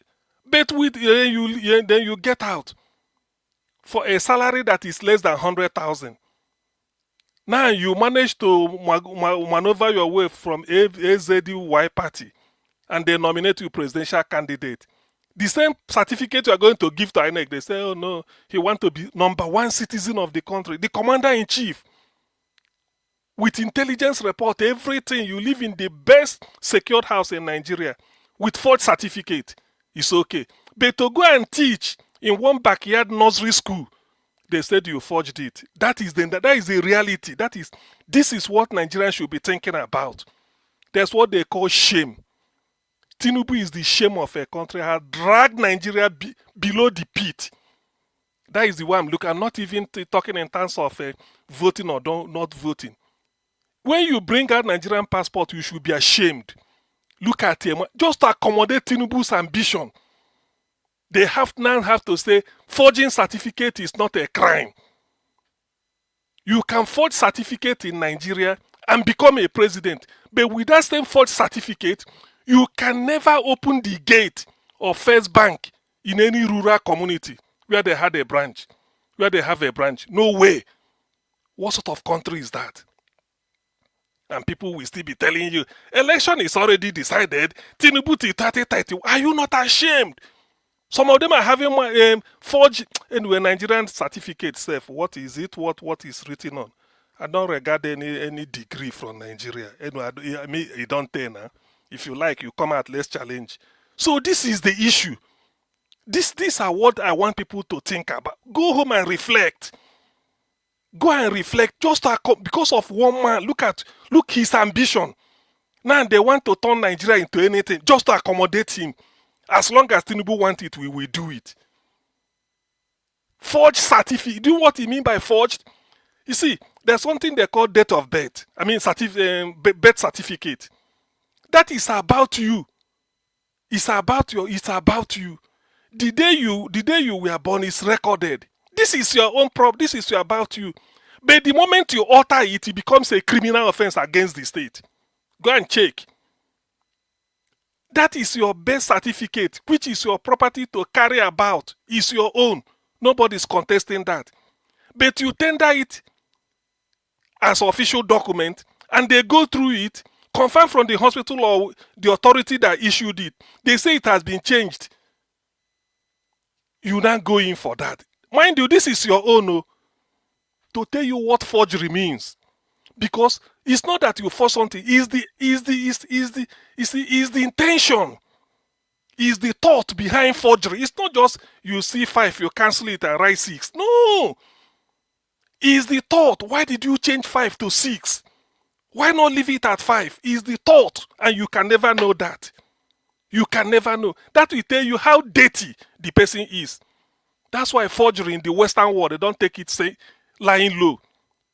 You got something, you say it is like this. No problem. But why did you forge it? Ordinary to write something and cancel it, you cancel it in a way that it is hidden. You have to explain what was written there before and why you canceled it in that order. You should have put a stroke of pen across it. People will still see it, but it's been cancelled. Then you write what you want to write. This is forgery Nigeria is practicing at the highest level in Aso Rock, and they are accommodating it. Everybody, even professors, look at Amukwito, professor of law of evidence. What will he be telling? Supposing somebody raise it up in the class, that if you bring an evidence and you examine it, it is mutilated or forged. What will he say? He will say, look, he will teach you it's a criminal offense and quote different textbooks. Now he's practicing it with Tinubu. Why can't you look at me in the face and say, no, it cannot be done? They've allowed you 4 years, get out. You now use it's now so that at the end, because they had people be saying all these things you are saying, the pre-election matter, not pre-election. Now we must know the certificate before we start to do election. They have to go and pass. That nobody can challenge that. Is Tinubu the owner of Nigeria? What a chicken-hearted generation. Is Tinubu the owner of? Is this a property? In so many countries, people will just go to Aso Rock and lie down there. Say, come and finish us until this man get out. They force you out. And you are forging certificate. Do you know what it means? So the people in the universities, they are wasting their time. If somebody can tell them that after all, if you want to get your degree in Nigeria, any certificate, because you want to work with it. Me, I want to be a politician. Yes, because in politics, forged certificate cannot be prosecuted. But go and work with any other, even ministry. Go to Federal Ministry of Education, forge certificate to go there and work. They will tell you forged it. It's not from ABU or Uniben or Nsukka or Port Harcourt or Lagos or Ibadan. Then you cross over. Did you want to be commander-in-chief? Oh, it's welcomed. Are we serious as a people? And you pay the person the highest price. You pay the person the highest salary. This is what I want people to think. Before, when you are coming out to say, Peter Obi this, Peter Obi, Tinubu don't win, Najakapan is a strategist. Where are those people that said, those that campaign for Tinubu, coming here to tell us Tinubu is a strategist? He has budget, he has kept 25% for education. What can Peter Obi do? He has already said 25% of budget goes to education. He's a strategist. Peter Obi has got this, He came here. I don't want to glorify some nonsense. Some people belong to the gutter. So there are some level I don't want to descend to. I know exactly, not a pushover. He came here. He said, I'm disappointed in Tinubu. I said, so you are regretting voting, campaigning for? He said, no. I didn't say regret. You see Nigerians. And he will still come here like a snake and be talking. Are you not? Look, I feel ashamed that forged certificate is official now in Nigeria to become a president. It's a shame for people that do not know. It's a very big shame. That is the greatest shame of a nation. And so and somebody will be going and writing jam to get a degree. If you forge it, you become president. Niger Watch, thank you very much. Sometimes I don't know whether people are thinking what I'm thinking. Thank you. All right. Augustine, thank you, sir. Okay, I appreciate you. I appreciate you for your wonderful submission. Okay, let's hear from others that have not spoken. Abdul Malik, it's good to have you on the show. Thank you, sir. Good evening to you. Talk to us. Yeah, greeting to you, Mr. Niger Watch. Yes, sir. Greeting to everybody in the panel. Greeting to Nigerians. Peter Obi dumped ADC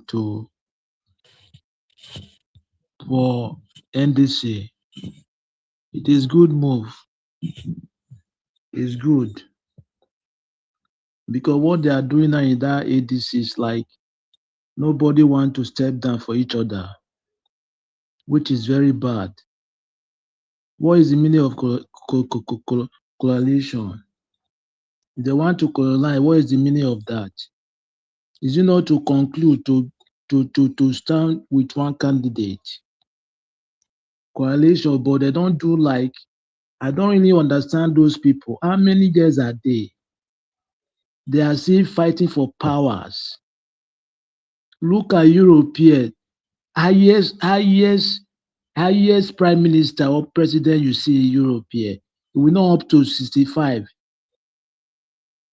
50 something, 40 something. But Nigeria, you will see 70 something, 80 something, still fighting for position. You want to die there. I don't know what they are doing there.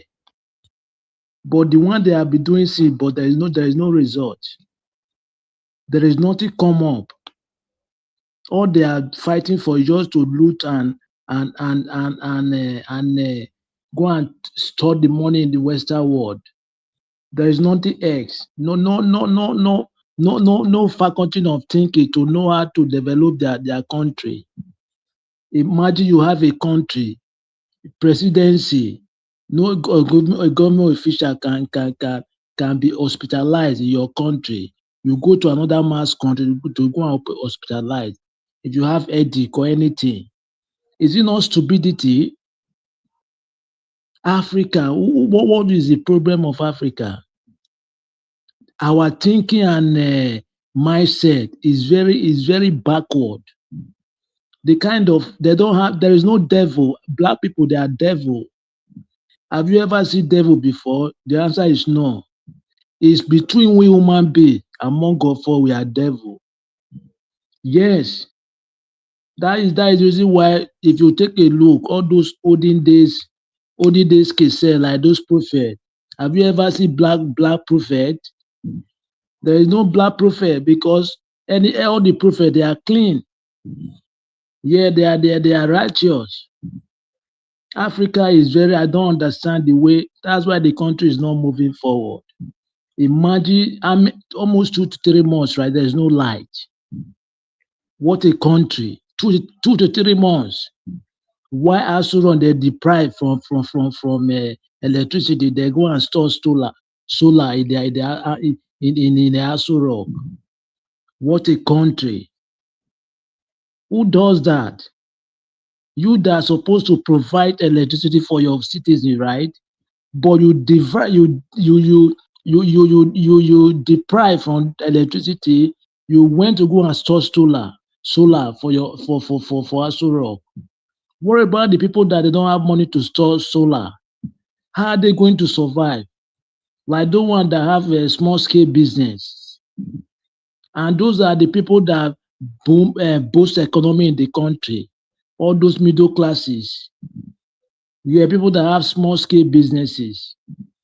But now look at the hardship, everything in the country. It's some people they still have the audacity. They are still campaigning for APC. According to Apostle Suleiman, I said it before, after 3 years now, right? Just next month we make 3 years. After your 10 or 4 years tenure, what are you coming back to do? The one that you do before, there is no improvement. There is nothing to prove. Rather to share rice. How is it rice going to survive people? Family man, how is it going to survive with rice? Who is he going to pay his child's school fees? Yes. What type of mentality are we having in Africa? The money that you are using to distribute rice, why can't you use that money to establish, to make the life of people better, to put infrastructure like company, factories, people will start working, production, not to consume. You are borrowing money to consumption, right? Okay, how can you progress? Because there is no profit coming in. It's for you to borrow and keep it somewhere, or you share it. No profit. We have a long way to go. Let's all of us, the 2027 we belong to Nigeria and APC. Because I see no reason why they are coming. They say they want to come. They even to campaign self, they don't even have that audacity. Because to even be in the bylaw self, for me, they don't have it. What are you coming to do? 2 to 3 months now, no light. Only that one said you have already failed. Because you make a promise before. Your campaign promise 2022, right? If they don't give light, they should not vote for you for your second term. Okay, only that one you have disqualified. What are you coming back to do? Yeah, what are you coming back? Imagine what you said now, Mr. CM. Only that forgery self. How can international body respect Nigeria? A forgery, certificate forgery. How can a country they admit law and they enforce the law that forgery is allowed? Imagine a country. After they say people are dismarketing Nigeria, demarketing Nigeria. Abi, you are demarketing yourself. How can a forgery be approved by legislature in the country? Those ones there, they are just there. Hi, hey, that is what they say. They just carry BB belle, nothing else. They don't know what they are doing. All of them, I'm telling you, because if they know what they are doing, they're supposed to know what to give to the citizens and make the country grow. I pray Obi succeed, because I believe, even though if you take a look at the statistic, how the vote will go, Just like example now, Atiku and Makinde, right? If Obi, which is Tinubu with Shetima, Obi will still win. Obi and Kwankwaso, Obi have big advantage to win. Yes, 70% to win because even in the southwest, Obi did not win. Only Lagos he won last time. Yes, there is no only Lagos he won in the southwest last time, right? Yes, he have big advantage to win. 70%. The thing is that make the citizens ready to fight because even you see now Edo State, they say we give Tinubu 2.5 million vote, 3.5 million vote. Even the voters in Edo State is not up to 3.5 million. Where are you going to get that 3.5 million for? Where? So that they depend on ranking. It's only that south now. I'm scared somehow because if they can. Thank you very much, Mr. Nigeria Ward. All right. Thank you very much, Abdul Malik. God bless you, sir. Thanks for your submission. As we talk, no lights. There's still no light, my brother. No lights. You know, Mr. Nigeria, imagine 3 months, no light. Okay, what are they coming to do? We know that we've never experienced light in Nigeria, but it has never ever been worse like this before. Never. You know, we have always been complaining, no light for Nigeria, but still, would they get that time? Would they get 3 hours on, 3 hours off, or something like that, right? This time now, you just they 2 weeks, they're not go blink them. As we're talking now, no light. You know, there's no light. It's crazy. I don't know why this man wants to come back. There's no light in this country. Let me because I like doing this. Let me just open the outside door so that you guys can hear that there's no light in this country. Listen. Here. The whole estate. Right here. The whole estate is burning. The air is polluted everywhere. Now, this man wants to come back. And his satanic supporters are saying he needs to come back. Now, tell us, why do you want him to come back? Why? Let's move on. Mr. Oduwa, talk to us, sir. Good evening to you.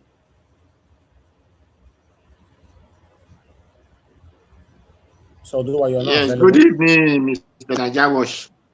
Thank you, sir. And happy Sunday to everyone. Thank you very much. Good evening, everyone in the panel. Happy Sunday. Thank you all. Good evening, Mommy Diaspora. Happy Sunday. Good evening, commenters, listeners, and viewers, and a happy Sunday to everyone, the passerby. Well, it is no longer official that Peter Obi resigned. They have picked NDC card. He and Kwankwaso have picked NDC card. While our brother Sirake Dissing, we are praising them and said these 2 people are the hot cake of Nigeria parties. Popular. So that is how we call them. They are the most populated people, yes, in Nigeria now. These 2, Kwankwaso and Obi. So they were happy to welcome these 2 brothers into NDC. And we urge people, because NDC is just like as Labour in 2023 now. So at least the party people, they beg themselves that even if they are not lawyer, but even if they have lawyer, please, so the lawyer is not to go and make bad case. It is how to move the party forward is what they're after. So not to come and be distracting and destroy the party. That those who want to destroy the party should not come. Should they on the party they are before. So that is what we see in the welcoming address now. So we love that. And we will urge people to register in NDC, because we cannot say people go and no, ADC is different from NDC, because the people that form ADC are different people that form NDC. So we know that many people use the name of Peter Obi in 2023 to gain victory, but nevertheless, because NDC are now is not well known in all the states, so people need to bring it to the state, and we will look for House of Assembly. Among those people, we will look for Senate, and we will look for even secretary. We will look for local government chairman, and we look for governor. So we want people to register in that party, because that is why they will tell you structure or not structure. Because if by the time you have much people in your state, automatically that becomes structure. But when you don't have the people in your state, it's not a structure. So and now they have a broader their timetable. So we need people to register in it. If Kwakwaso people that come to ADC and register have already been going away from ADC, so who are other people here are because they register in ADC that they cannot go back? So we are following Peter Obi, and why the other people are following Kwakwaso, because those who said they don't hear, they don't talk. That is the Kwakwasia. But whatever their leader said they do, that is what they do. But despite the obedient talk and they hear, but their party is Peter Obi himself. So that is why we urge people to come into the party now. The good ones, because their party, why the good ones to come to NDC, that they are welcome. So that is what I have to say on that. So for others, because it's here there in internet now, so others people that are saying, because I watched one man, what do they call him? The spokesperson for he was speaking for Atiku, because he was a PDP spokesman before. So when Atiku was contested, so he spoke for Atiku. After Atiku lose, he started speaking for Tinubu. I was PDP, still speaking for Tinubu, because all of them thought that they can use Peter Obi glory to climb, just like Okonkwo, who thought that 2023, when Peter Obi become president, he might have one appointment or another. Since Labour Party did not get it, he now turned against Peter Obi. What do they call this? This PDP spokesman. It's our brother from Ogun State, Abi. So, so that's so Wumi. You know, we know that is how they always want to condemn Peter Obi. So, but they say good name is better than great riches, silvers and gold. A lot of people who know that, as tough as this, they have tried cracking Peter Obi. Because it's a stone, none of them was able to crack him. The EFCC could not crack him. The ICP could not crack him. The EFCC could not crack him. Even the whatever criminal CSS, they could not crack him. No one have able to crack him. Because if Peter Obi is not a stone, I believe by now they will have made sure they grind him to pieces. So whatever anyone like, whether it's Abati, it is Sumi, it is Sowore, the other Daisy, whatever they like, let them say. A good name is better than great riches, because none of them was able to say Peter Obi did this, he's done that, he do this. Rather, the only offense they said Peter Obi had was, why did you save money for your state? And a good father has to leave inheritance for his children. So that shows you that they that are talking doesn't have sense at all. It is not by you are contesting 300 years. No. Among those your contests, what have you impact in the life of your people? You become vice president, or you do migration officer, whatever. How was the people that were collecting their goods from Wolf during your time? How were they suffering? How were they enjoying the service? So those who know that in a country, if that Nigeria save money, nobody will have go and be borrowing money. Will have not be crying. We will have be happy that we have saved, we are it, and we are able to save. But why are we crying today? They have used our great grandchildren to borrow money. And we that is alive now have not even eaten. Not to talk of our great grandchildren, they used to borrow money. So we need a man who will not only just save our life, also save the life of our children, our great-great-grandchildren, because these bad eggs that are calling themselves president, senator, or whatever, with the damage that they are caused to the life of our great-grandchildren is what we are looking for. God, let Peter Obi and Kwankwaso enter the position so that they can start redeeming it, because not that they are able to solve all, but at least a little drop of water will become a mighty ocean. So that they can start in the pathway, then other can follow at the end of the time. So that is it. For whatever reason they say Peter Obi go to party, let everybody go to party, because since Nigeria was formed, it was not one party. There was the time they called NROC. There was the time they called SDP. There was the time they called what was NPP, something like that. That time, NROC, SDP. So we are having such party. Every time name of party change. So if Nigeria have one party that people, why do they change names? Why were they changing names? Bermuda time, they change, but how many different names? So every party have always been changed. People change party. So it's not Peter Obi that started, and it's not him who will end it. So if you marry a woman, or you have a husband that you and him could no longer accept the relationship or the marriage, you people divorce. So that is how it is. So if the party were to change party, if it is a crime, then the Nigeria name will have not changed any name of party. So that is only what I have. So let nobody be upset that someone say, why did you change party? Tell him that if change of party is bad, Nigeria will have not be changing the name of party.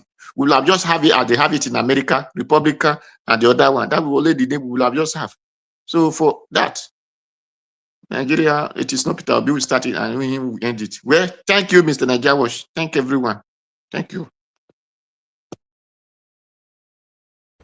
All right, Mr. Oduwa, thank you very much, sir. God bless you. I appreciate you. Thanks for your time with us today. Okay, let me move on to our guy DBC. If you are there, good evening to you, sir. Talk to us. Mr. Elvis, good evening. Yes, sir. Thank you, sir. Yeah, good evening, fellow panelists, and good evening to our dear mommy in diaspora and our commenters. Well, most of you have said everything. It's a great situation we find ourselves, and it calls for sober reflection on the way Nigerian politics is being played. It shows that most of the players don't play by the rule, and they play dirty. They will tell us something that is interesting and exciting in the open, but behind, they will continue their old ways. It's good that Obi went to that that ADC, and then he was able to do his research from close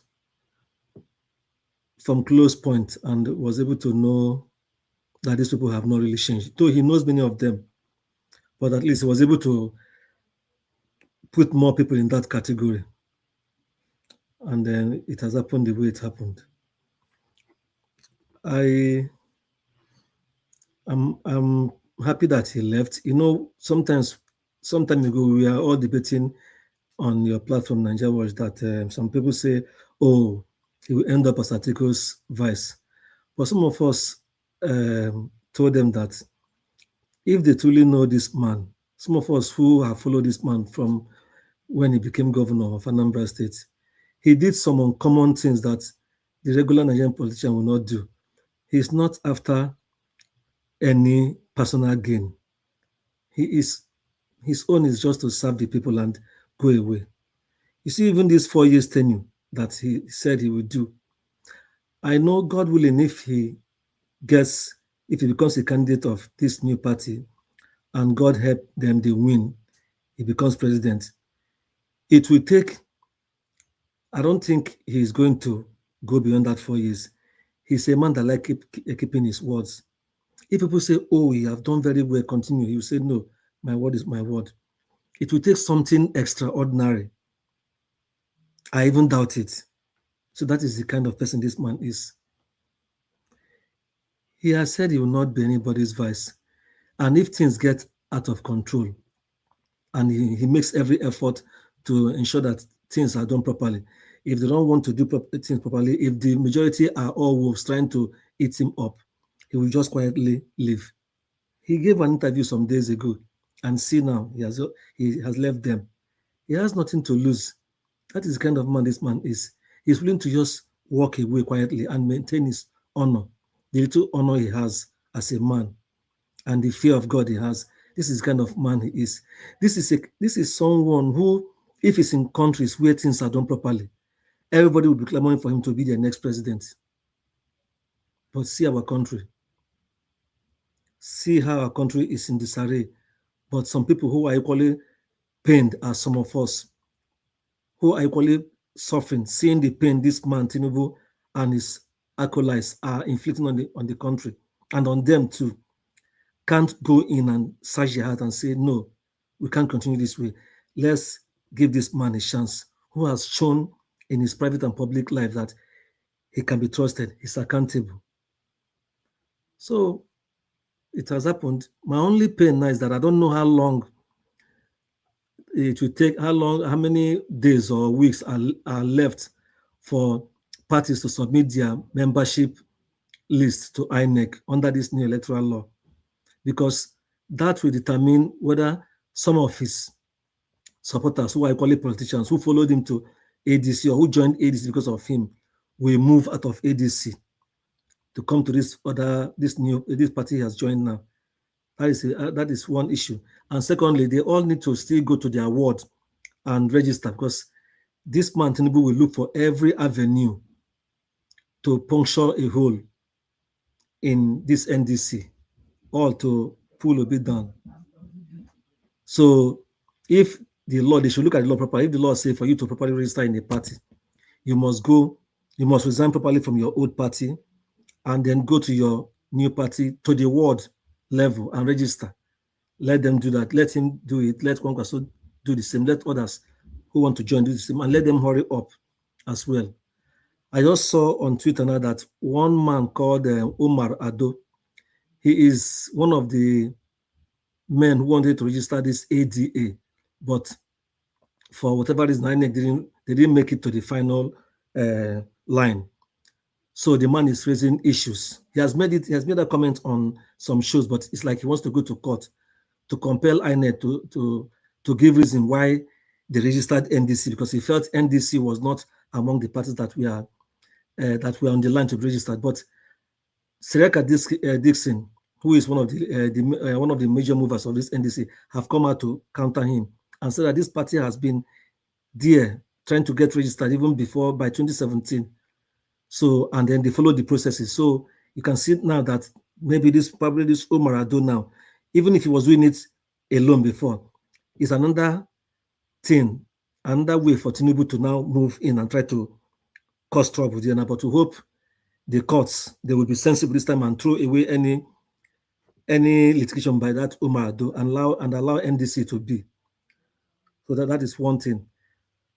The other thing is that concerning the electoral law itself, I still believe that now that both of them have moved to NDC, or we officially join NDC, maybe probably tomorrow or early this week, the party should sit down and look at that electoral law very well.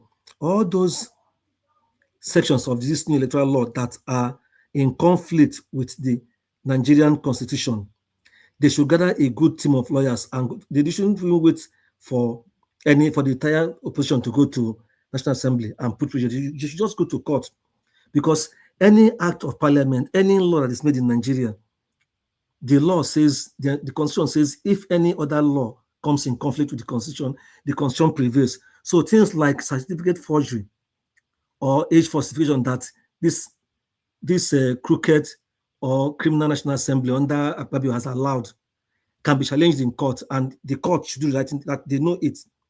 They should do the right thing and say so and so sections are in conflict with the constitution.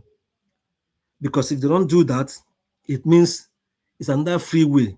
It will be an extra work for people to defend their votes. That is one. Then secondly, that thing Barrister Mike Igine said about the INEC ballot papers, that the features, if the ballot papers don't contain all the security features, and the presiding electoral officer can use discretion to say, okay, well, let's still use it. Those are the things they know. This part, the politicians, they know what to do. They should go to court and get all those areas. They shouldn't wait for National Assembly, because it may not happen. Only court can stop them, because it is there. There are so many instances people have taken different matters to court that are in conflict with the Constitution, and courts strike them down that, yes, they are truly in conflict with the Constitution, and they are removed. So it cannot be an exception, except if the courts, as we have it now, want to continue to let Nigeria know that, yes, they are all Tinubu stooge. So now that he has left ADC, I think the coast is clear enough for Atiku to do whatever he wants to do with the party. But he should know that, one, he cannot get that presidential nod. He can't win the election, because if he's relying on the large vote in the north, if elections are done free and fair, that vote will be cut into several places. Then the south and part of the middle belt, I don't think he can win any. He can win there. So there's a lot going on, but we pray that God should guide Obi, protect him and others who are following him, who want a better Nigeria, and let Nigerians equally see that this is the man they should support and vote for. And then they should plan a better campaign, at least if the party finally puts them forward as their candidate, Obi and Kwankwaso.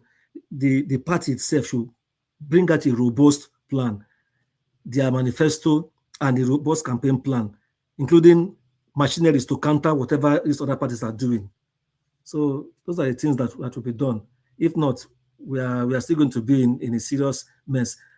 One part of my mind tells me that the ADC, being led by Atiku, that some of them, like Obi said in his statement today, some of them may have some collaboration with the APC. So our politics is really terrible. They want transactional politics, and Obi is not a part of that. No part of transactional politics. It's not part of it. I just wish him well, and pray that Nigerians will open their eyes this time and work hard with him to rescue the country, because the country is in a dire situation. Thank you.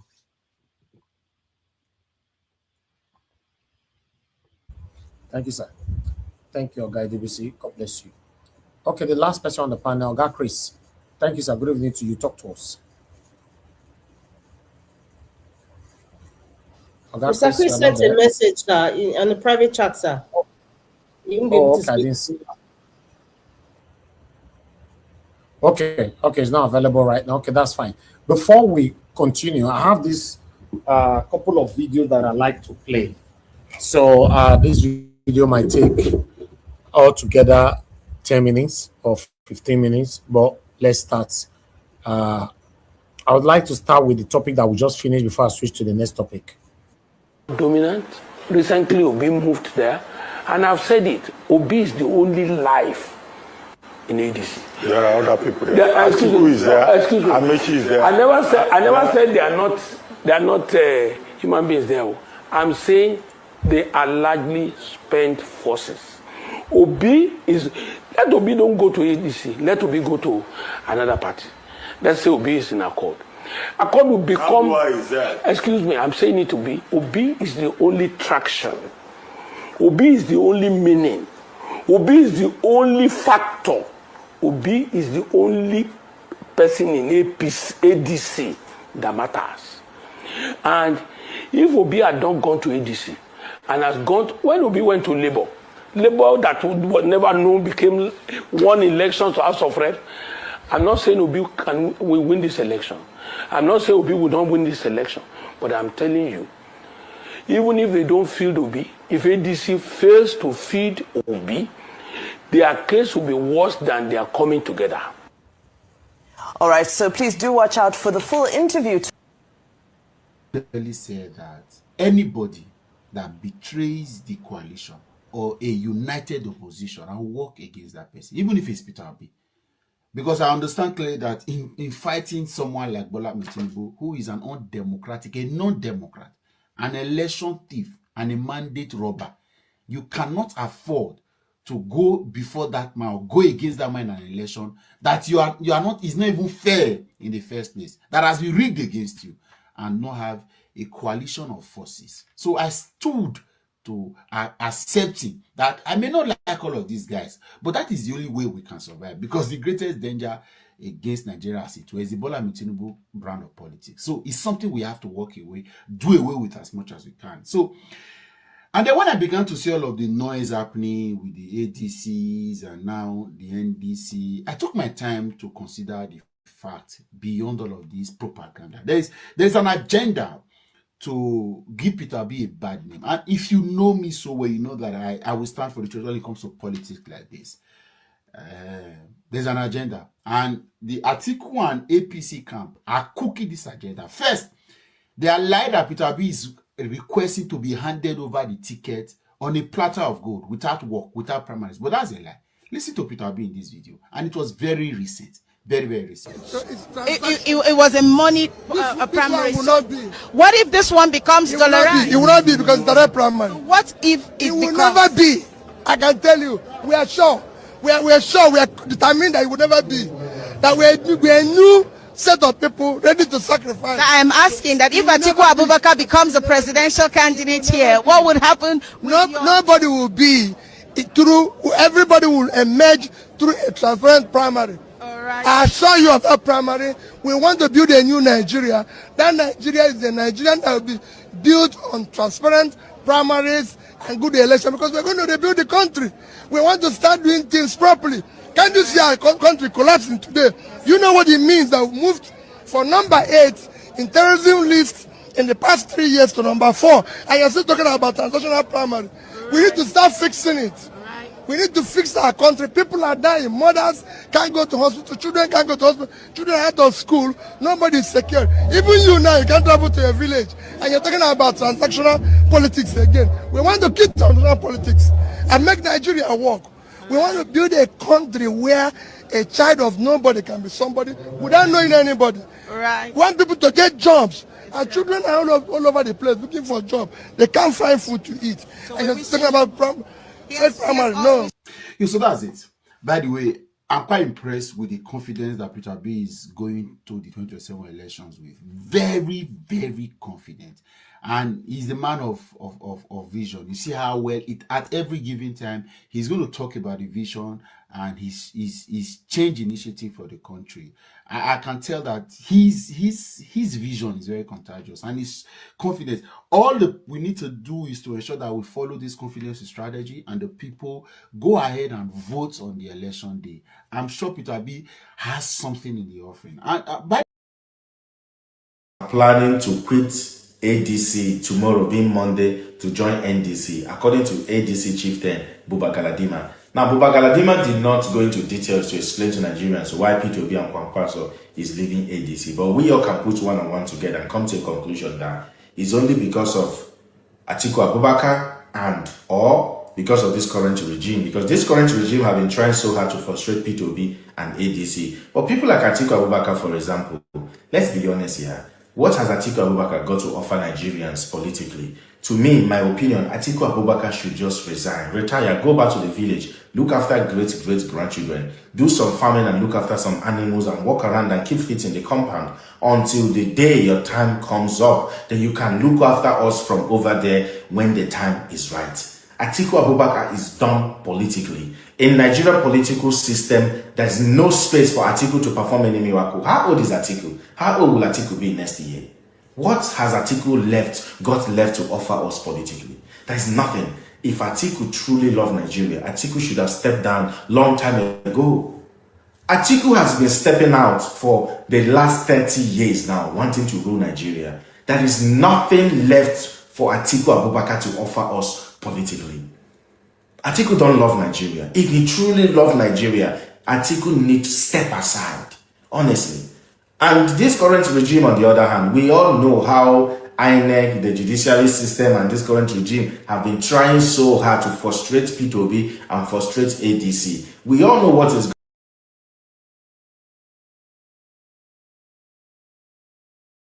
coalition that was formed last year. This coalition was formed by the opposition to unseat the current president, Bola Tinubu, who is, of course, an asset of the United States. Here's the mistake the opposition in Nigeria is making. Somebody raised the point yesterday about the difference between the opposition now and the opposition in 2012, 13, 14, 15 that led to the formation of APC that had to unseat Goodluck Jonathan. Now, there's this idea that they were more organized, but I beg to differ. There is a very important difference that people are not looking at. They had the support of the US State Department, and that was why everybody who was in that coalition had to drop their ambition to back Buhari, because Buhari was thought to be more presentable, given what the operation was seeking to achieve, change in Nigeria, the old ways, somebody who they believed was not corrupt and blah, blah, blah, which was Buhari. Because normally, Tinubu had the ambition to be president as at that time. But of course, he had to wait till after Buhari, right? And I would dare even infer that he was the #1 candidate of the US. But of course, they had looked at the situation and discovered that it would be harder to sell him as at that time and easier to let him come in after Buhari. So they had to choose Tinubu. Army, yesterday, you people put out a press statement where you admitted that you arrested Justice Crack. Now, before you put out this press statement, Justice Crack was already missing for a whole 3 days. Nobody heard anything from him, not his family, not his friends. Everybody, social media, they were all looking for him. You people did not say anything until yesterday, where you admitted, yesterday being the 4th day, so you had him in your custody for 3 whole days. 3 whole days, which you don't have the constitutional power to do that. You people are not a law enforcement agency. So what power, what right did you have to hold Justice Crack for a whole 3 days in your custody? That is a breach of his fundamental human right, of his constitutional rights. Number 1. Number 2, who gave you the power, Nigerian Army, to arrest a civilian and keep him in your custody for 3 days? The highest you can do, the highest the constitution provides for you, is to keep that person in your custody for 24 hours. That is if a court, you don't have a court close to the area where you arrested the person or close to your barrack. The highest you can do again is 2 days if the court is very far, but not 3 days. Again, I will not call what you did to Justice Crack an arrest, because what did you arrest him for? You people kidnapped Justice Crack. Now, in your press statement, you people said it was being investigated. Who gave you that constitutional power to investigate a civilian? Since you don't have the power, the constitutional power to prosecute a civilian, why are you arresting and why are you investigating? This is a breach of law and order, Nigerian Army. It is a breach of law and order. You don't have that power to do that. Now, I will read from your press statement, right? I will start from the bottom. You said Justice Chidebere was picked up by the Nigerian Army alongside soldiers for investigation. Like I said, since you don't have the constitutional power to prosecute, you are not a law enforcement agency, why did you investigate him? What for? That is why I say you kidnapped him. Now, you said Justice Crack was picked by the Nigerian Army alongside soldiers for investigation. That is not true. Based on my calculation, you people arrested Justice Crack first, and you forced him to present the soldiers that sent him information that the soldiers are not properly taken care of and the food they are eating is not okay for them. So you kidnapped him and tortured him.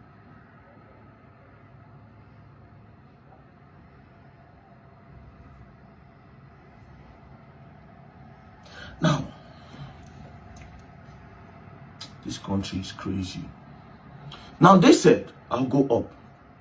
While the matter is being investigated for breach of the Armed Forces social media policy and attempt to misinform the public, preliminary reports revealed that the soldier discussed wide range of issues with Justice Chidebere, who seemed to be inciting soldiers to create discontent within the system. An example was a chat bordering on subversion which Chidebere had with the soldiers. It is important to state that the situation where civilians cultivate vulnerable personnel towards acts of subversion has far-reaching implication and discipline and national security. What I just read now is a cover-up story. You people know that what you people did is wrong. You are just looking for a way to save your face. Like I said, how did you conclude with this information? How did you come to a conclusion that there was a chat between the both of them? You know why I ask? Because you don't have the constitutional power to investigate. So therefore, whatever thing that you people will come out tomorrow to say that you see, you people made that up. Whatever investigation that you people got from Chidebere or whatever information you got from him, you people probably tortured him to give you that information. Like I said, you don't have the constitutional power to investigate because you are not a law enforcement agency. You cannot prosecute. So why did you investigate? Now, whatever thing that made you people arrest Justice Chidebere, why didn't you tell the police? If you are suspecting the young man for whatever reason, you are meant to inform the police that, oh, there's this Justice Crack. There's an XYZ information that is being posted on social media that is not supposed to be there. We want to know how he got this information because it is a breach of blah, blah, blah with the armed forces. Then the police are meant to invite Justice Crack or maybe arrest him on your behalf, do a forensic on his phone and give you people a data analysis or a comprehensive investigation and point out the soldiers that are feeding him this information. That would have been the best route to go. But you people took laws into your hands and you kidnapped him. And with this information that you people put out there, you definitely tortured that young man, which is not in your power to do that. And again, you kept him in your custody for 3 days. That is a breach of his constitutional right according to Section 35 of the 1999 Constitution. So, Nigerian Army, what am I trying to say? I saw this line. I know what you people mean by this line. This line where you people say an example was a chat bordering on subversion, which Justice Chidebere had with the soldiers. It is important to state that the situation where civilians cultivate vulnerable, what do you mean by cultivate vulnerable personnel towards? What do you mean by that? It was the soldier that sent him information. It was not Justice Chidebere that go to told soldiers. So what you people are trying to say here is Justice Chidebere, Justice Craig, go meet soldier, they tell and say, Alpha now, give me information now, make I tell you now, I don't they suffer. Mo go scatter this country. Come on! I wanna stop that thing, I beg. Nigerian, I wanna stop that thing. Wanna stop him. What do you mean by that?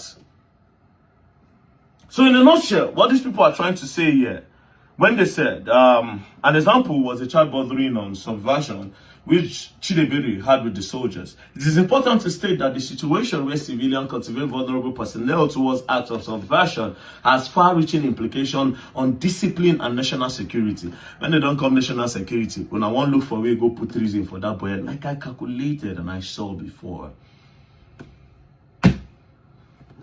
You just want to save your face because you people know that you people have broken the constitution. You people have broken the law. You have gone out of your own jurisdiction and your act as the Nigerian Armed Forces. Now don't tell law enforcement agency. I will advise you people to just let this young man go because you're going to embarrass yourself very soon. Next thing, my calculation now is say tomorrow now just carry and go court. That's if DSS, because let's say now I won't carry and give DSS. That's if I never give DSS. Okay, let's say I don't give DSS. Tomorrow now just carry and go court saying that terrorism and blah blah blah, treason. No, terrorism have been treason. The people should not be a joker. And this thing looks like, if nobody say, the person where ordered that they should go and kidnap Justice Crack, let them go investigate and whoever that Oga be. Because it's not looking as if people like say Justice Crack don't expose you. Maybe they give you big money before. Make soldiers, they take chop good food. As they can't go show that food now, maybe everybody will come to say, you know, they buy them better food. That's why you probably kidnapped him to shut him up. This is what I can see from all this matter. But like I said, you don't have the power to prosecute. So why did you arrest and investigate it? I say even in cases where you arrest a civilian at a very big crime scene. Maybe in a crime scene where you carry bomb, throw. You catch civilian for where you go throw bomb. Soldiers cannot detain that person. You can just carry him, take him to the police station for investigation and possible prosecution. So what's the meaning of all this? Release Justice Crack. Calling on the President Bola Ahmed Tinubu, you say the see what people are under you they do. Calling on the Senate President, so people can see. The President of the lawmakers, can you see what the Nigerian army are doing? Release Justice Crack and release him today. Release him now. You just embarrass yourself. I know you people want to save face. When I walk and go court so that when I go validate the law one and the break. You embarrass yourselves because we say we're ready to come that court. Lawyers, they ground. We go march. Release Justice Crack and release him now. Peace and love, don't play. Else Nigerian military, please, we need some answers. Nigerian army, which dates did you transfer Justice Mark Chidebere, Justice Crack? What date exactly did you transfer him to any civil authority, whether police or DSS or civil defense, anyone? After his abduction or arrest, as we call him, on the 28th, Tuesday of April, when exactly did you hand him over to civil authority? From your statement, you say you hand him over, you arrest, then hand him over for further investigation and possible prosecution. Possible prosecution is waiting law enforcement get the rights and powers to do. So since you know, say the thing you did is legitimate, you did not involve in any illegality, why is it difficult for you to mention the institution we will hand them over to? And how long will it take for the institution to confirm, say, now, yes, the army arrested and have handed over to us and he's in our custody? Nigerian army, who was the lawyer who was present with Justice Crack to have legal representation? Because you quote constitution, you say you work within the rule of law, and you're supposed to know that he has an access, he must have access to his lawyer and his family. Who was the lawyer provided for him up till today, more than 6 days after his disappearance? Who is the lawyer or family member that has access to him throughout the time of arrest and also the transfer? And since when I know say you can use civil authority to do investigation and prosecution, why did you not use the civil authority to do the arrest, whether get a warrant to search his house? No matter the offense, let them do what they need to do according to the law. Nigerian military, remove your monkey hand from the pot of soup before it turns to human hand. You see all this when shenanigans of talk of DSS and this and that, all these PR stunts where when they do, we know where it started from. We know say when I go get to that, and that is why from the beginning we have been very straight on exactly what we know. That now when I for CIC, Counterintelligence Command, now when I hold down, we have been mentioning names, including the name of Brigadier General Adegoke. Nigerian military, how long will it take for you to confirm the institution and the dates, so that we go know what date when I carry and go this person, whether not DSS, so that we go know when he entered DSS and how long he don't date DSS without being charged to court or without access to family or lawyers, so that we can confirm, say yes, both institutions are partners in criminality. DSS Director General Ogato Sinajayi, this level of rascality and recklessness, because all of this your calisthenics, when I carry go here, they no agree. You carry go here until you were forced to put out a statement to admit first, say now when I carry him, and then you want to begin to use backdoor to say you move to here. Nigerian army, if to say the boy died between the period where they carry him from the army and to the wherever when they carry him go, sure you will come out and tell us that he died in your custody. Is it possible, say there are some people you have arrested like this that many people do not know about, and up till today nobody knows their whereabouts? What if this boy was not a person where we say people come out, they start to put pressure, call for mass action and all that? What could have possibly happened to him? Nigerian military, this is a scandal.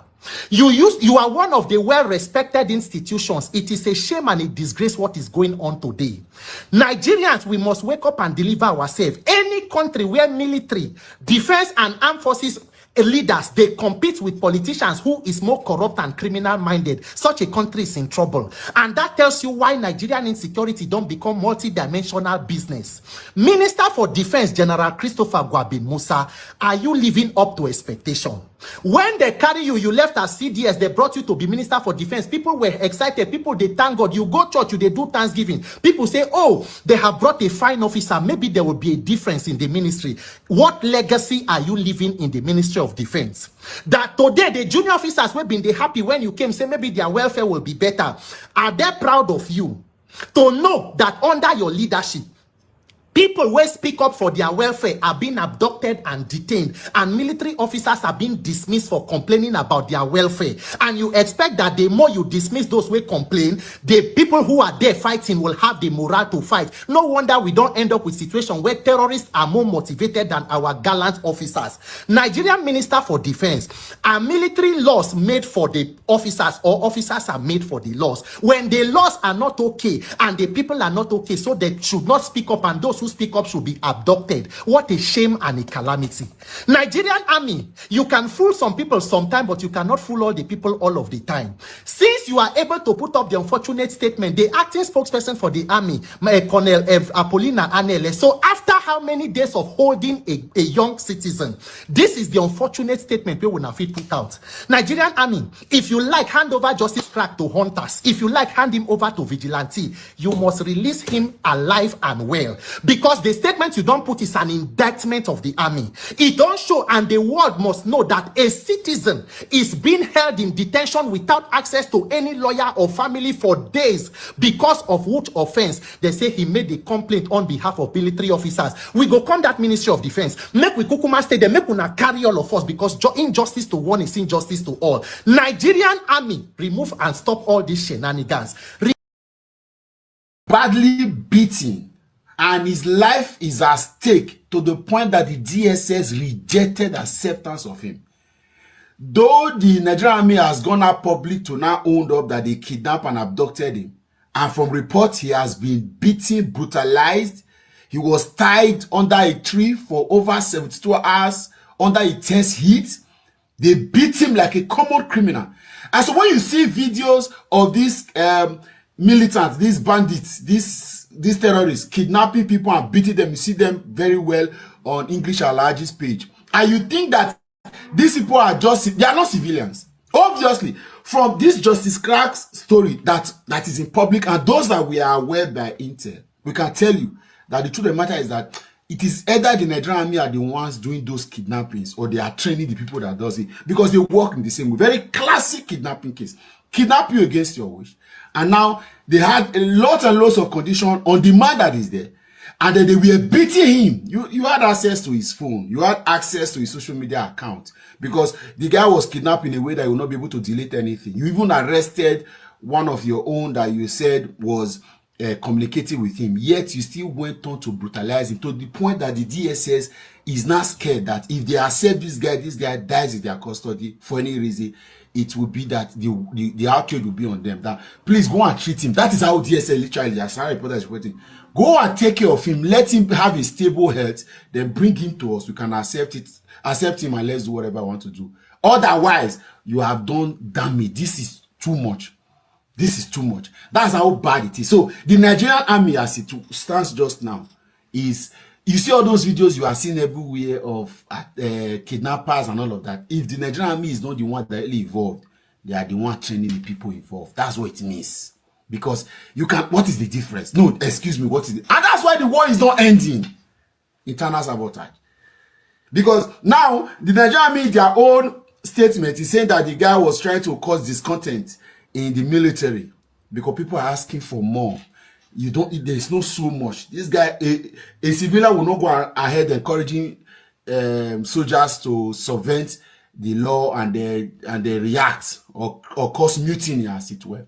It is discontent of the military officers to have communicated to somebody who they fear to be able to whistleblow that their lives can be better. That is all. But you were beating him in your custody to the point that the DSS is refusing to accept him. That is how much an organization can be unprofessional. That's how much an organization can have misplaced priorities. And this is the same organization that accepts terrorists and bandits, and they say they want to transform them. Somebody who is not a criminal, not a terrorist, never stolen, wasn't brought in because he had treasonable allegations. He is not a threat to national security or national peace. He has not done anything in that regard.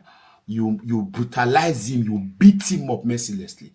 He was beaten, tied under a tree because you want to cause fear into him so that he will never use his voice or his platform to ask for a better country. And then somebody said the presidency was aware. So the presidency said them, Abi. So the DSS said they cannot have this guy in their custody. That's how bad things are. So my only reason for sharing this video, of course, we have seen it everywhere, is that let's stop looking for the problems of this country where they are not. The problems are with the Nigerian army. They are the ones. The Nigerian armies, they are the ones giving us the problem in this country.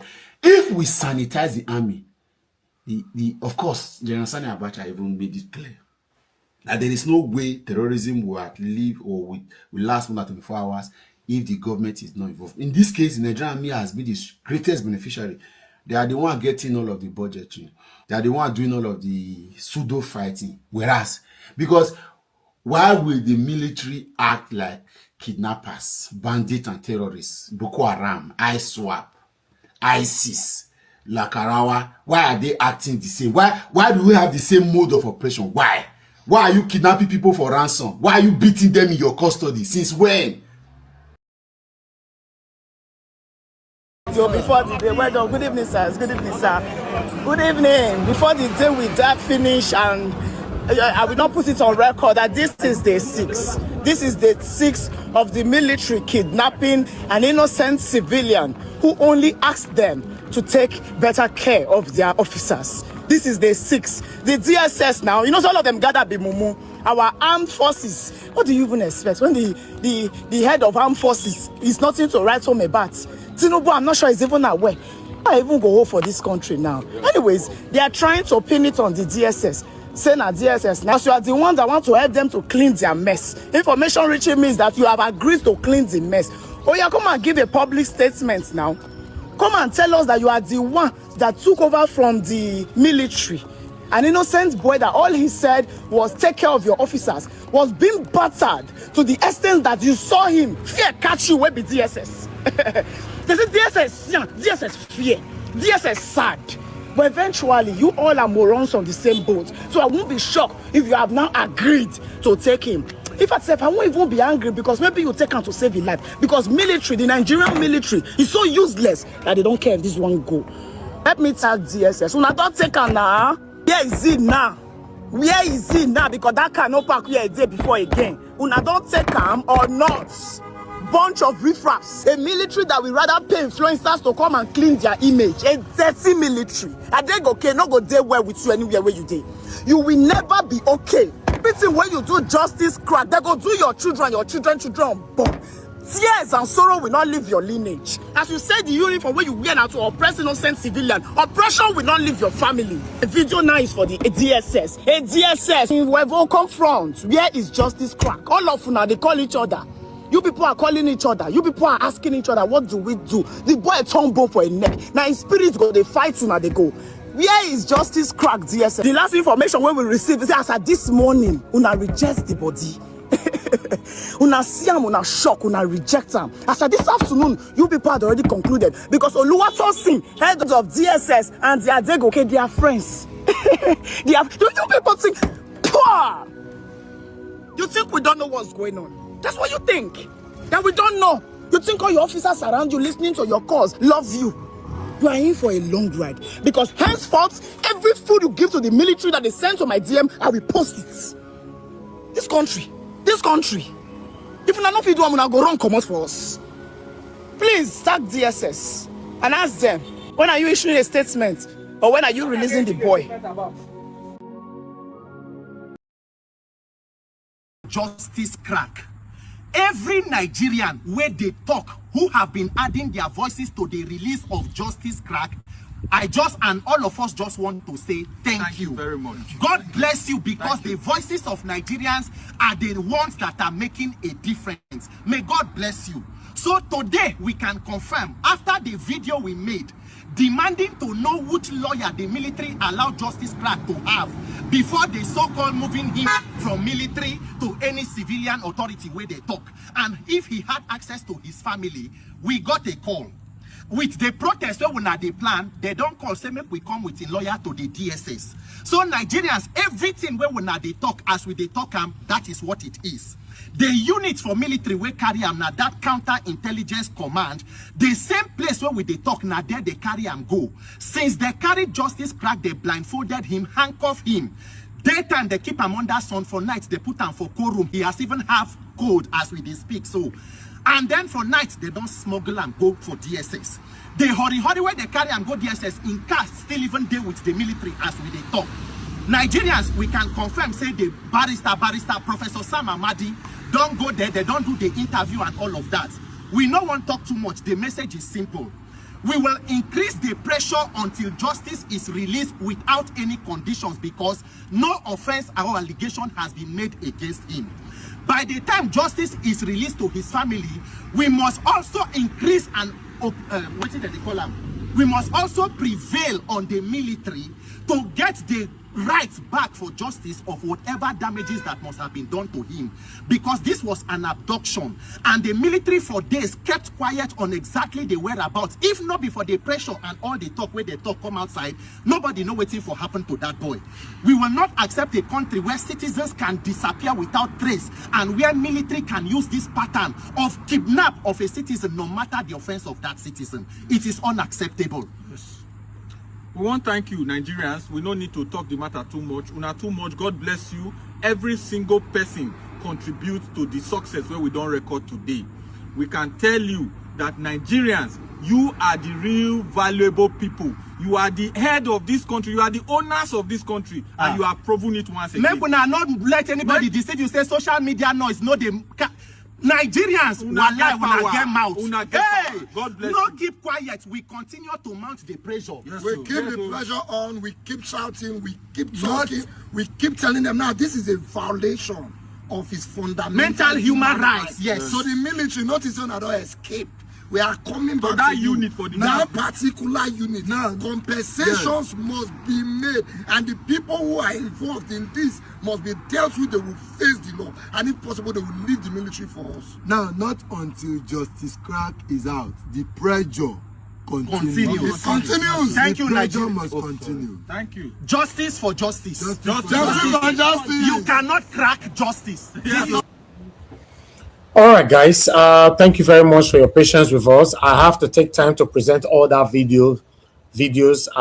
It's about our brother Justice Crack that was unlawfully kidnapped by satanic Nigerian military. You know, he has been tortured. According to what they are saying, allegedly, that he cannot walk. His leg and arms have been broken. You know, yeah, but we are just hoping that they let him go so that we can see his remains. You know, we'll continue to speak. Like some of you that normally say that we are talking on social media, I believe you are still living in 1990, or I don't know what to say, or 16, 17, because you're supposed to know that we're in postmodernism where social media is the only platform where you can complain to, and your request, your plight will be answered to on time.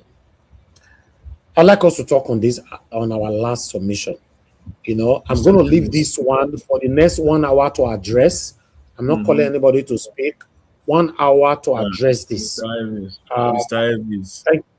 Yes, you have presented. You now be saying even the 1 hour where you say for this one, it's not enough. If you really want, because what you presented so much. Most of this video, I would say some of them, maybe we have seen them, but you presented so much on this matter. Okay. The Peter Obi one, we not even exhaust and finish, which is a very crucial one. This one you had there too is equally important because it has to do with what are you insinuating, Oga? What I'm insinuating is that it's like we are just starting over this broadcast. Jonathan, there's no light on a generator. I just want to mention that one. Maybe you remember. No, be Canada. All right. No, I think this one, this last presentation, I think with the last video that Mr. Elvis presented, we can see how they are going on the development that is in process. So we just have to wait and see him.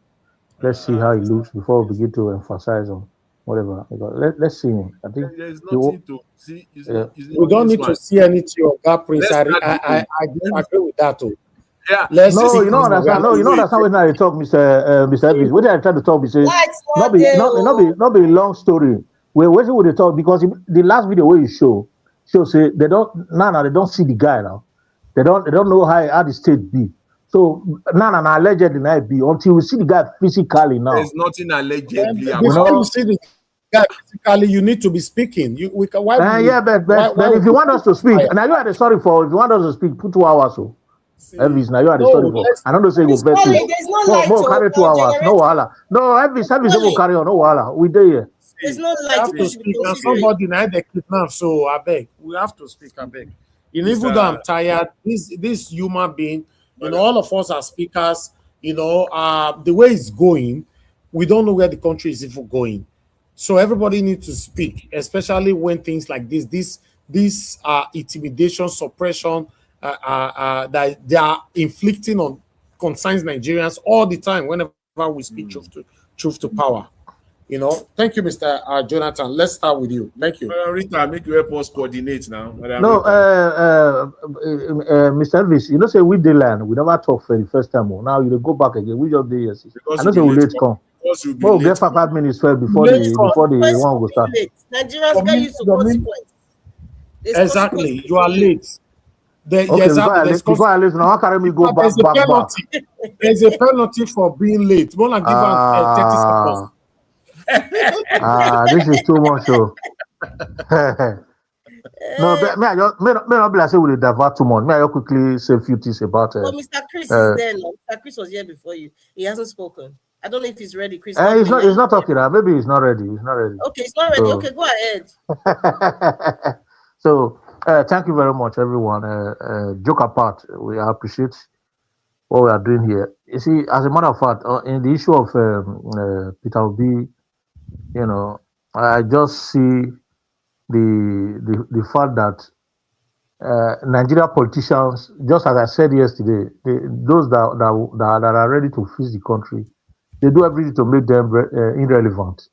They create a situation whereby people that are even behind such people or the fans that are working with the kind of personalities, they create an environment to make those people look frustrated, as if the candidate or the person in question is no more viable enough, or is greedy, or is selfish, or whatever, or there is self-interest. That is what they are trying to create, and that narrative has started going on because right now, if Peter Obi is trying to leave ADC, if you look at it, probably Peter Obi is not ready to fight. He's just looking for a platform of gold that he can just come and fly. That is the plan they are trying to manipulate. As I said yesterday, Atiku has always been a problem of opposition in Nigeria, and he will never until he goes out of politics or God decide whatever I put to him. He will never stop. Don't be surprised that Atiku is still going to come out in another 4 years. So I would have suggested that with the way things are going, Peter Obi would have just kind of relaxed himself and forget about this country, because the country is not ready to fix itself, and the people in the country, they are not ready to fix it. But the only thing I'm seeing is that if Peter Obi decide to come out in any party and the masses decide to go with them, and they have to cast their vote massively for Peter Obi, and they decide to do what they did in 2003, maybe this one will be a wake-up call for Nigerians to rise and take their country back. That's the only thing I'm seeing in this situation, because if you look at it vividly, if Peter Obi goes to a different party now, what they are going to do is to make sure that the power of incumbency is not with him, to make sure that the power of politicians, those land grabbers in Nigeria politics are not with him. Those ones are already in APC now, they are already in ADC. So if he goes to a new party now, it will not be Peter Obi and the electorate. And the power of the electorate in Nigeria politics is almost, we almost amount to nothing. So what they're trying to do is to make sure that it's irrelevant, so that even if you get 1 billion votes, it will count, and they'll just ring it and nobody will speak, just the way they did in 2023. Because if you look at the instrument that is needed in Nigeria to fight politics, to carry out a successful election, is that when people vote, you have to have the manpower, the resources to guide the vote till the last minute of INEC announcing the winner. Otherwise, they compromise it on their way. That is why you see that the INEC refused to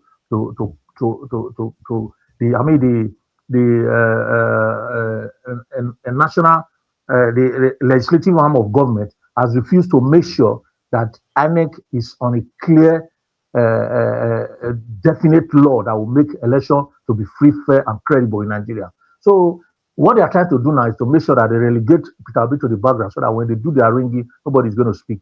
And this is the time. Maybe this is the time God is opening the way for the electorate to fight, to talk. Once they win the election and they ring the election, this is the time to go for that revolution that I've been talking about.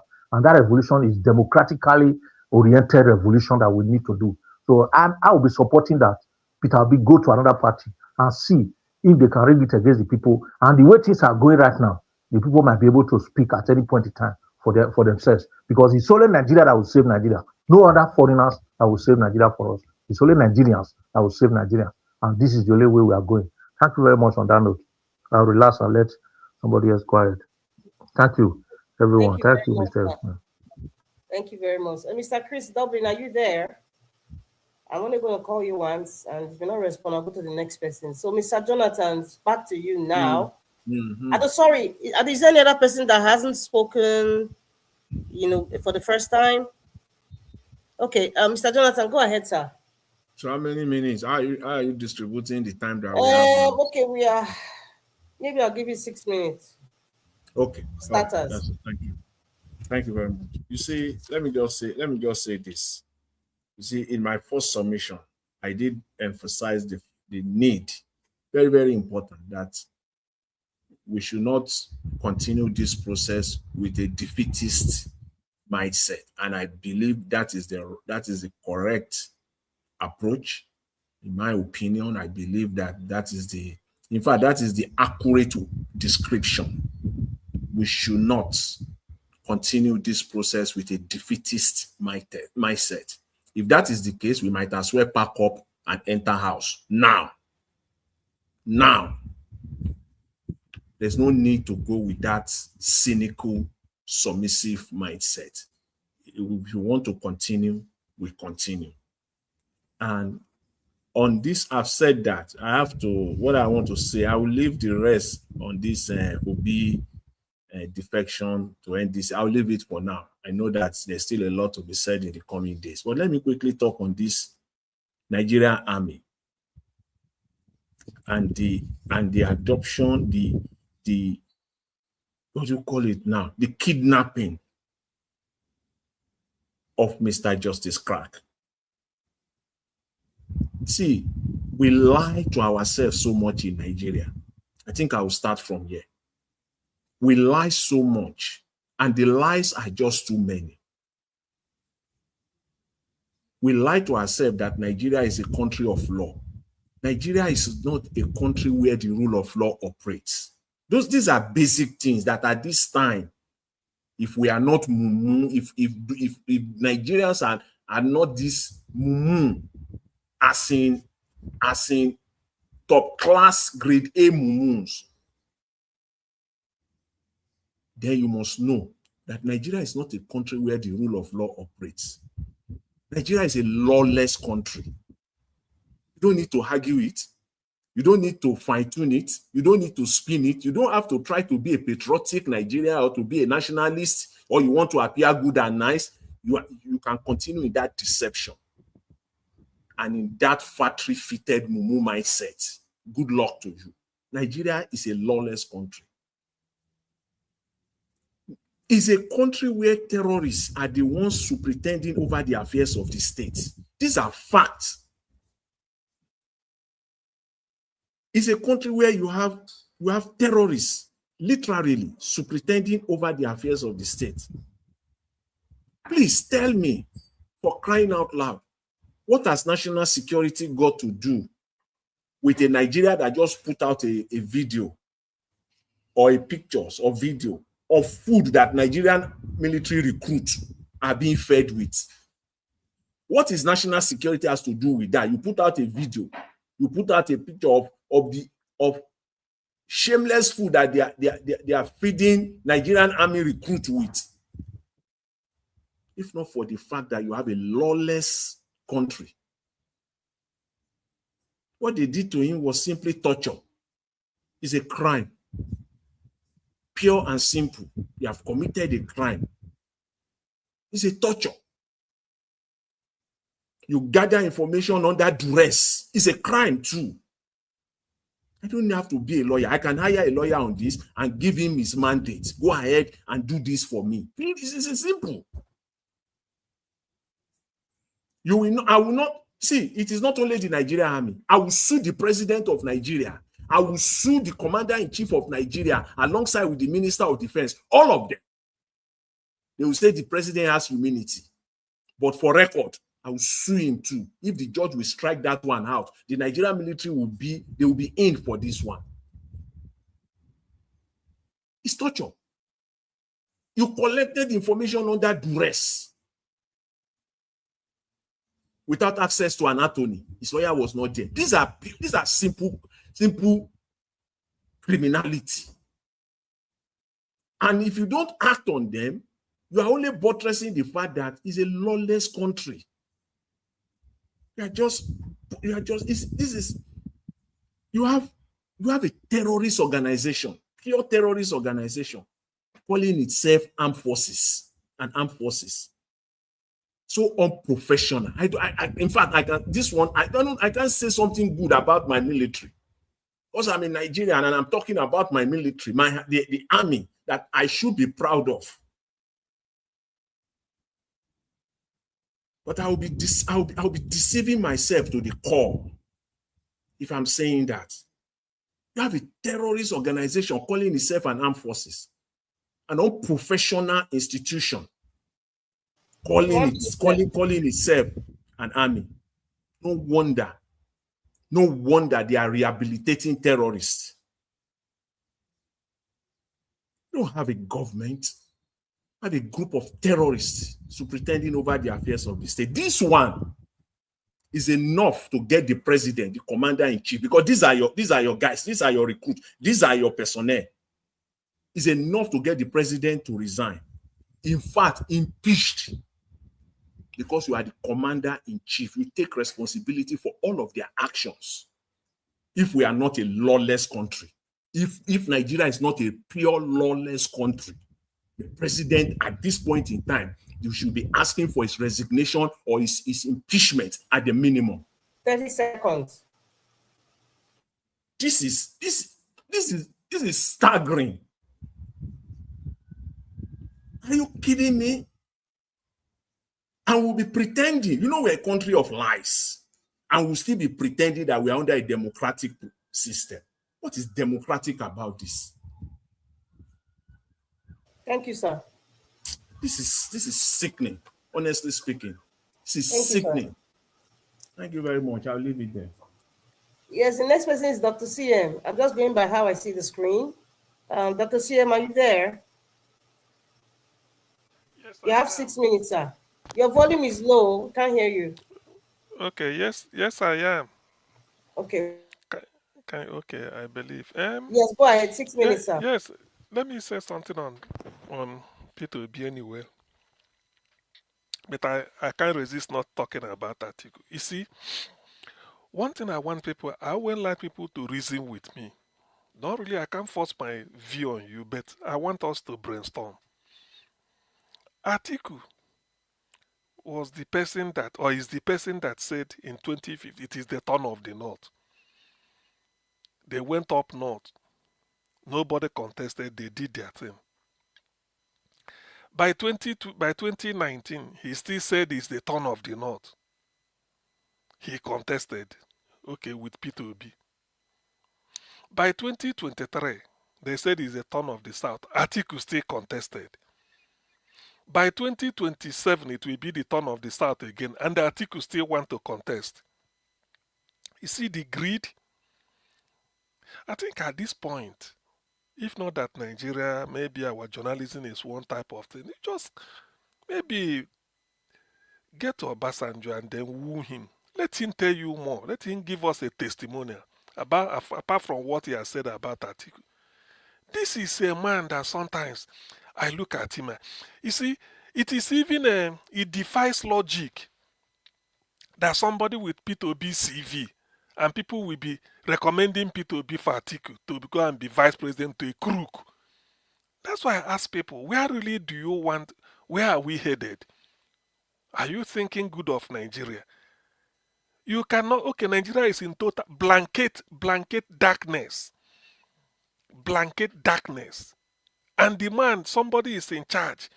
And the person promised you, if I didn't give you light, no more estimated bill. We thought that that will be a one agenda that he will pursue. And if he had done that at least 6 hours every day, people will still clap for him. Now he has the lying through his teeth. He has the bare face, the shame to come. People are still talking. Let us vote for him. He will win. He will have to win. The election has been concluded. But he promised you electricity and he couldn't deliver. And he himself, he signed the contract willingly that if I didn't see electricity, don't vote for me. If I come again, don't vote for me. And people are still flying to his patronage, even governors. It is him. I look at this country, I shake my head, to be honest with you. Anyway, back to P2B.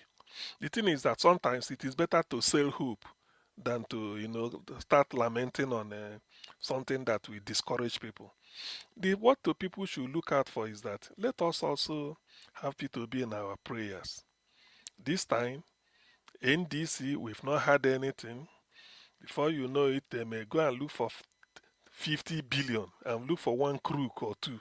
Say you have this money, go and decide that, go and scatter them according to the one that they pushed away from Georgia.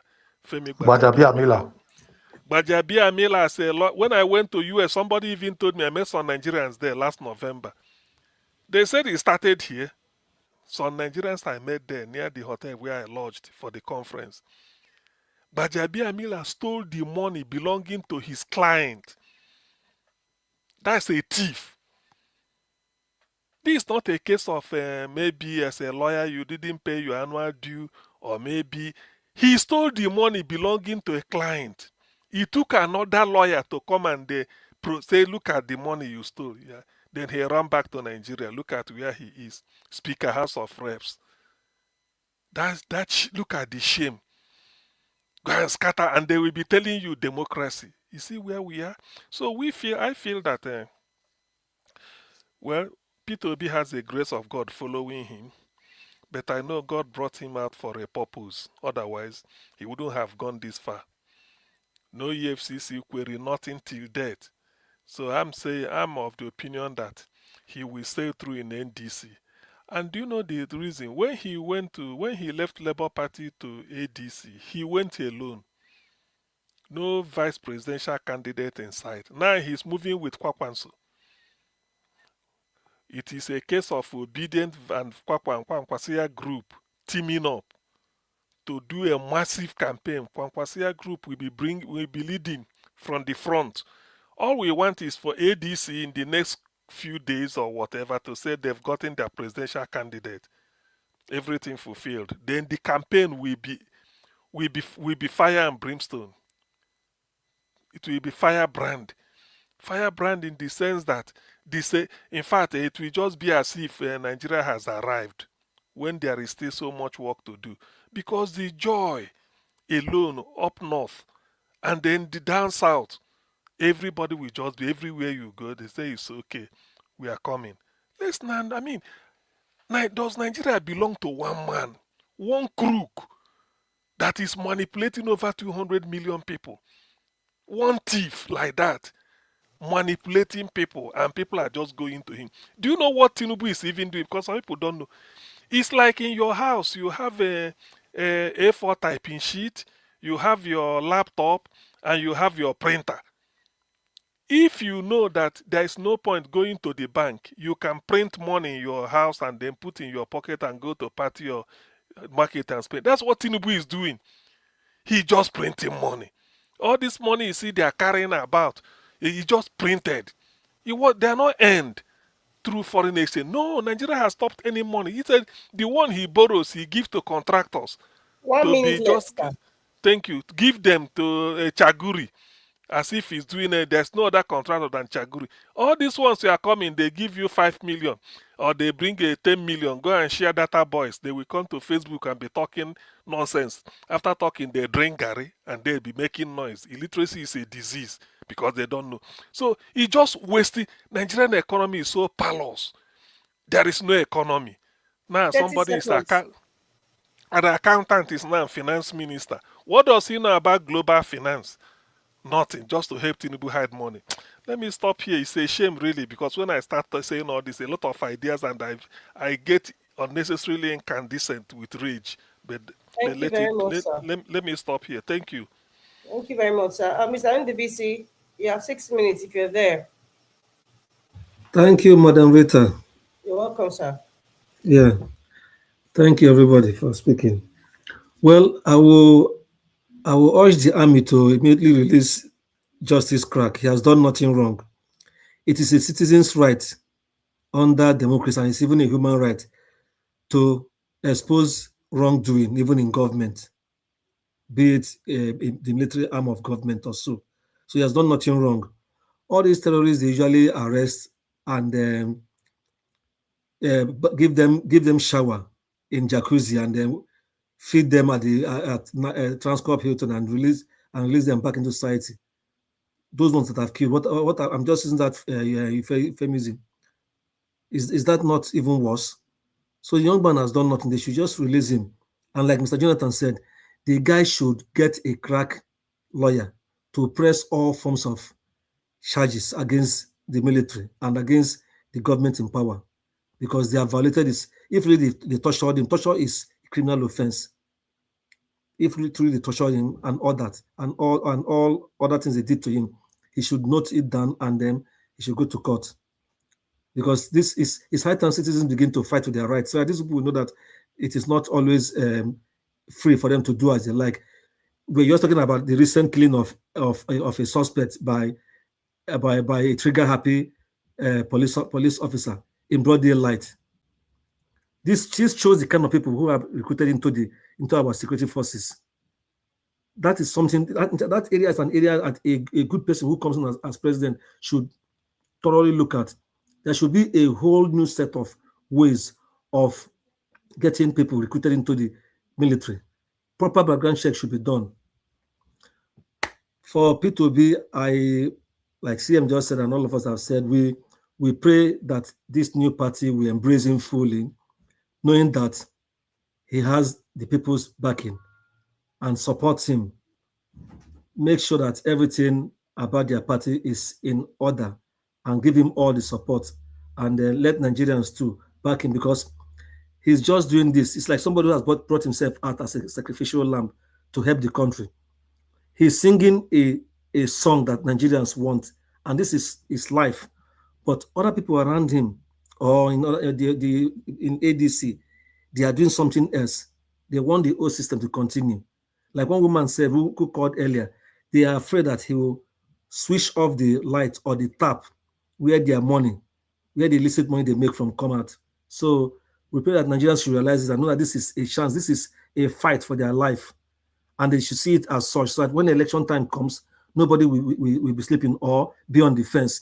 It's either you want to rescue your country or you want your country to decay, to go bad.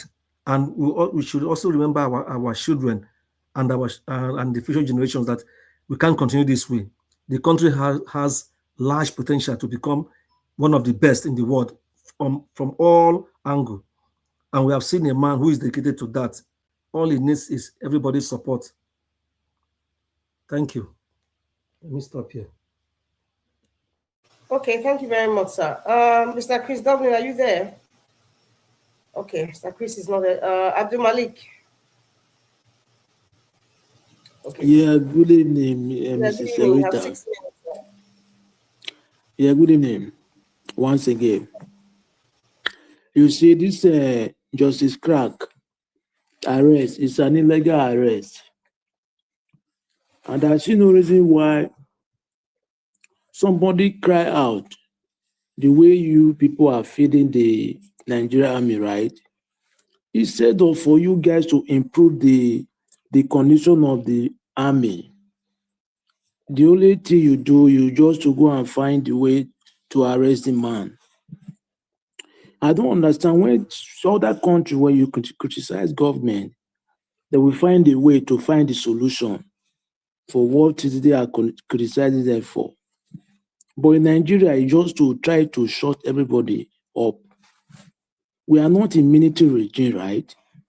Okay, the way they are operating the country, it's not democracy. This is dictatorship of government. Yes, it's not democracy. They don't operate like this. Somebody say something, and which is obvious, is true. Is it not the fool you people are giving the army? Okay, what is wrong with that?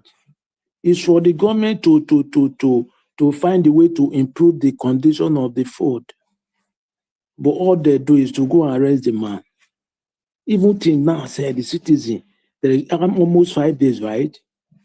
They don't even, I don't understand them. They cannot even schedule protest. They don't schedule protest. If just a second, protest can hold. Yeah, it's too much, 5 days. Somebody that is not even, is not a criminal, is not a thief. Just because of a cry out for something. Still in the custody of soldier. And so that they don't have the audacity to arrest somebody.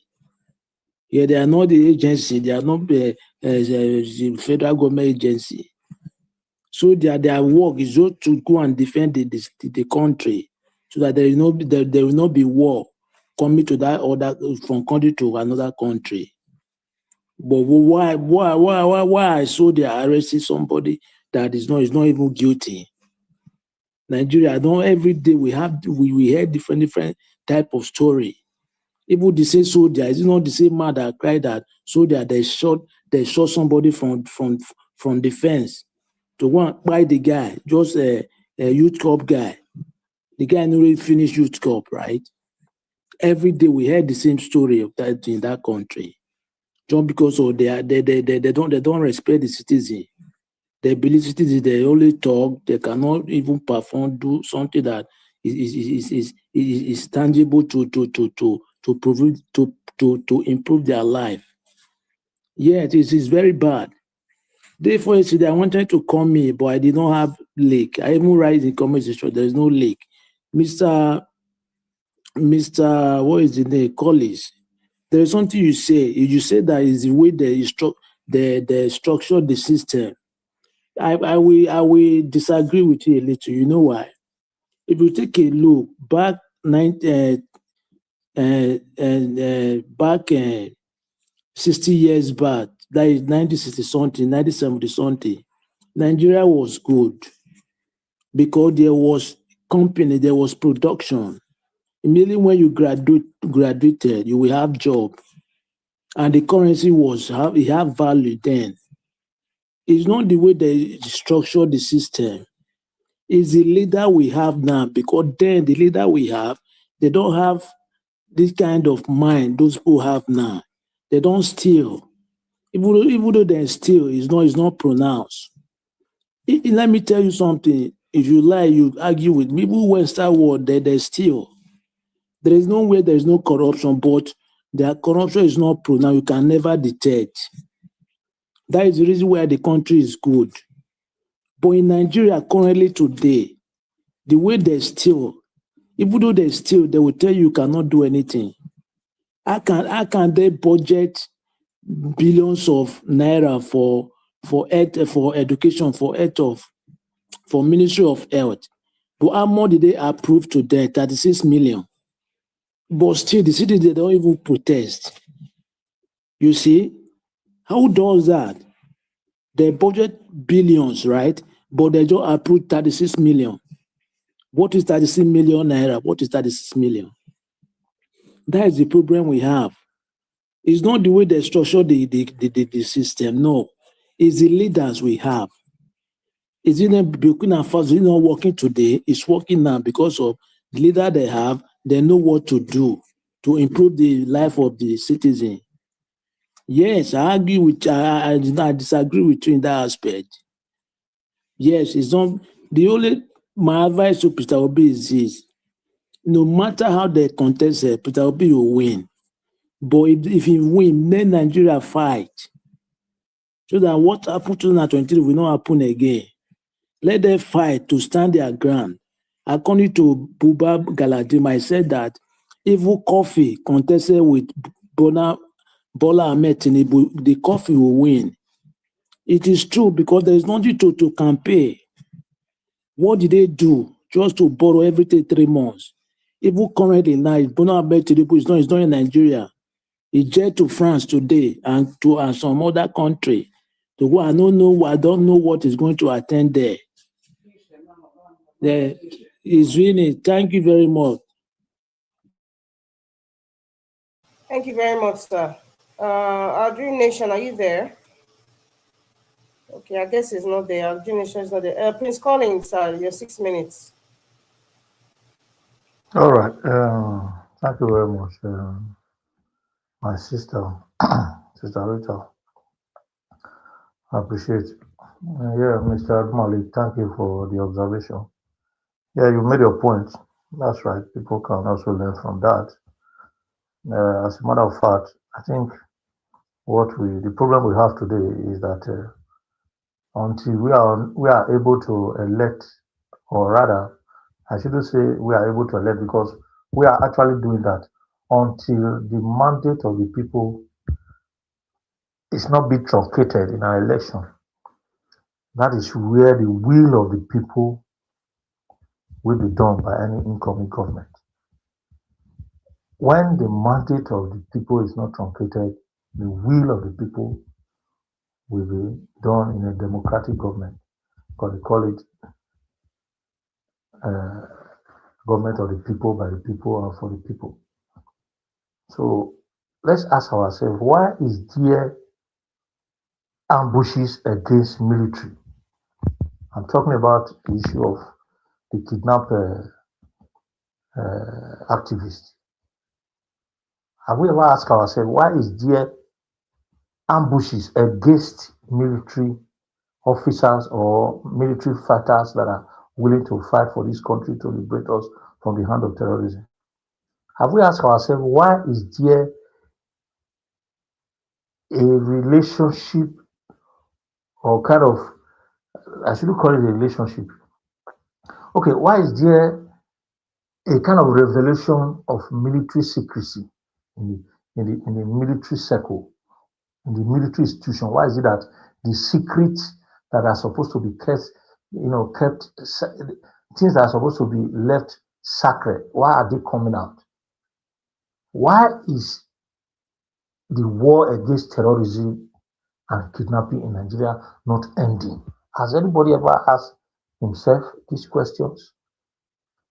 Have we ever asked ourselves, why are the army or military supporting the idea of rehabilitating or incorporating terrorists back to the same society that they are sworn to destroy with every means? Have we asked ourselves? There is no way these things will work, because the budget that is made for the fight against terrorism is going to private pockets. That is why you see that all these things are not ending. Abacha said it, that if any disobedient to the rule of law is more than 24 hours, it is the hand of cubancy. That's exactly what it is.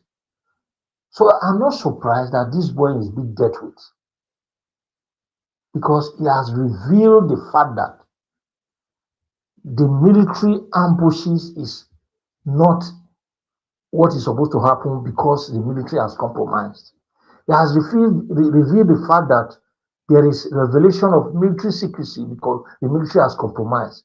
It has revealed the fact that the war against terrorism is not ending, the war against kidnapping is not going to an end because the people, the security agents, they've compromised because they've embezzled all the money. They don't spend the money judiciously. This guy has revealed the fact that the youths that are volunteering to make sure that this country is liberated from the hand of insurgency are compromised against their wish by those that are made to protect these people. Nigeria has failed Nigerians. Nigerian leaders have failed Nigeria totally. So for them to arrest this boy is an emphasis that they don't like this kind of secret to come out. The way they horribly arrest this boy, if they arrest kidnappers and others, people that are making life uncomfortable for Nigerians like that, this issue of insecurity will be reduced drastically. But no, because it has become a business. Nigeria is a business center. Nigeria is a business center. It's a geographical land, a piece of land that is made for business for those that are in power. Nigeria is not a country. If people begin to reason that, oh, we'll get justice from here and there, it is the survival of the fittest.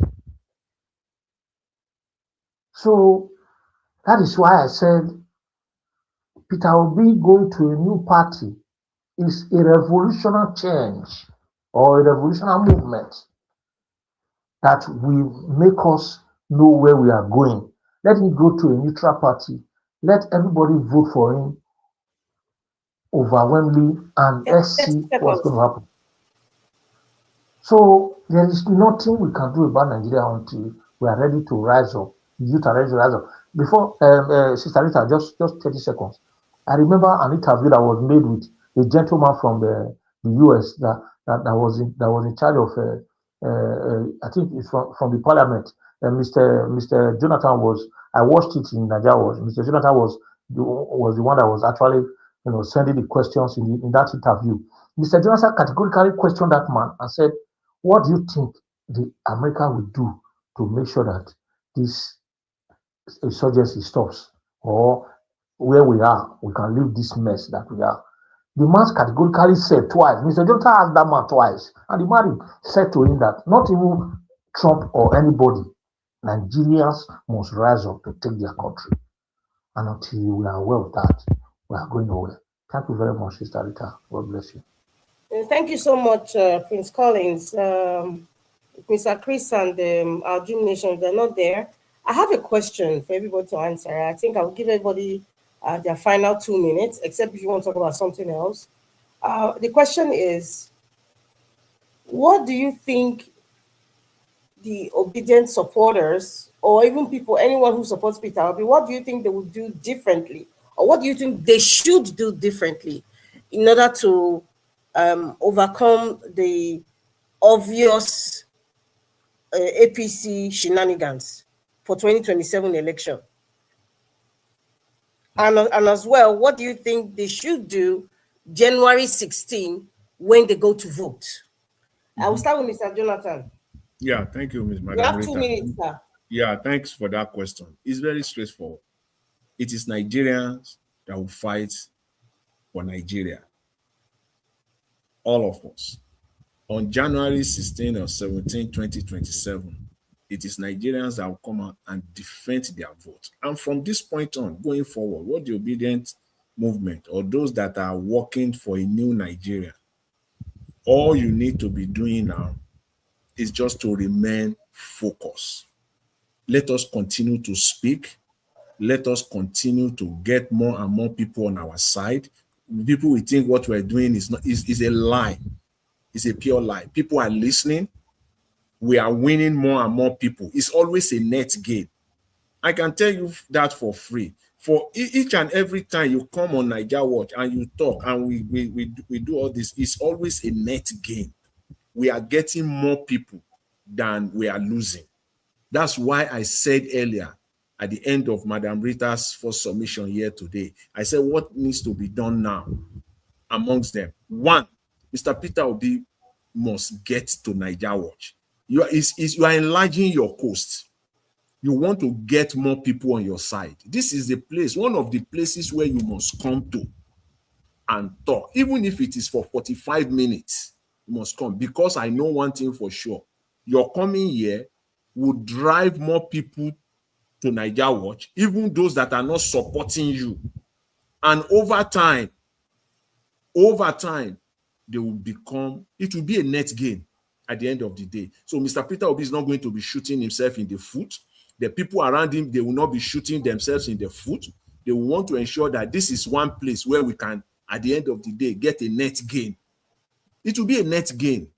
It will be an addition. It's not going to be a subtraction. I agree with you, sir. That's my response to your questions. Thank you. Thank you so much. And also I want to add that, not just Mr. Niger Watch show, but I think this time it shouldn't just be to Parallel Facts only or Twitter, because not everybody's on Twitter. But however, almost everybody has like a YouTube channel, So I think this time Peter Obi should take time, to go to every single social media panel that has invited him. Or do you know what? Even the ones that are supporting the opposition, when Peter Obi gets there, the hard questions that they think is hard, I want even Peter Obi to answer it. If they know what is good for them, if they know they are serious. But I know that many opposition channels, they will not invite Peter Obi because what they're going to get is disgrace and possibly persecution because they are being paid. So I think for now, he should tap into all the channels who have been supporting him, who have been speaking to him, who have been educating Nigerians about their fundamental human rights. He should go to all those channels, even if you can go to have a one-on-one with VDM and grasp the cartel, what they call it, rattle followers.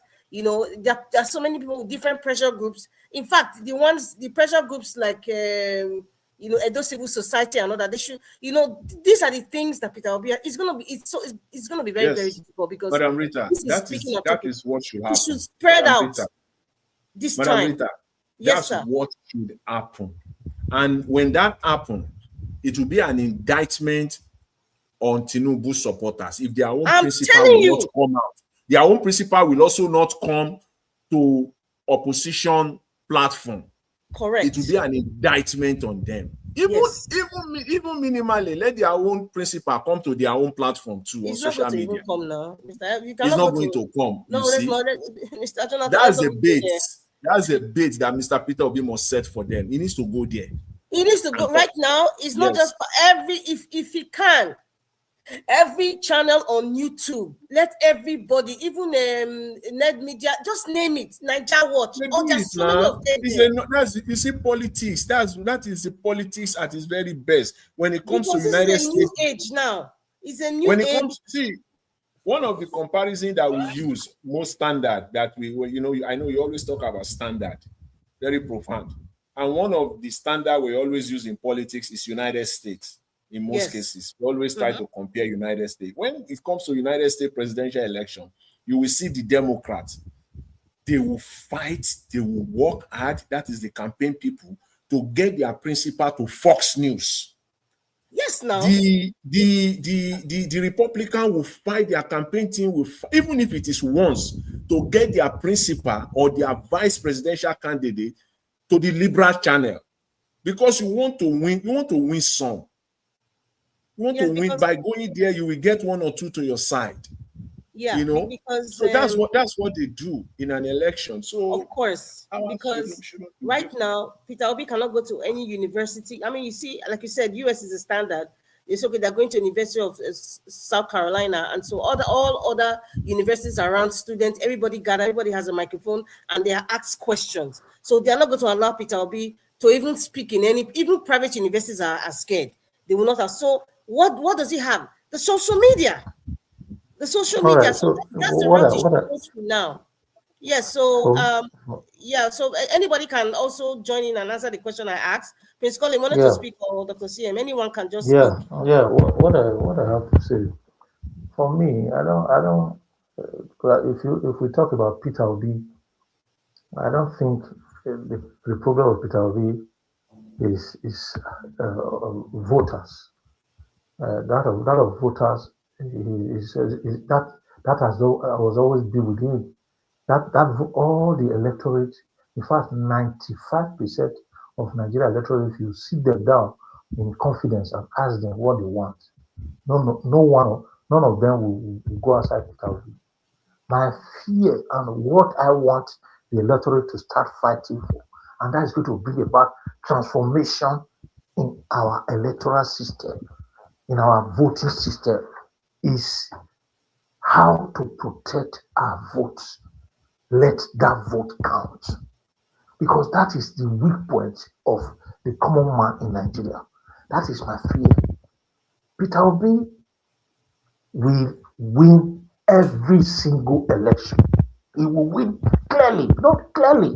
It's a reasonable Nigerian will never cast their vote for any other person apart from this man, because this is somebody that has been in politics for close to 3 decades without any single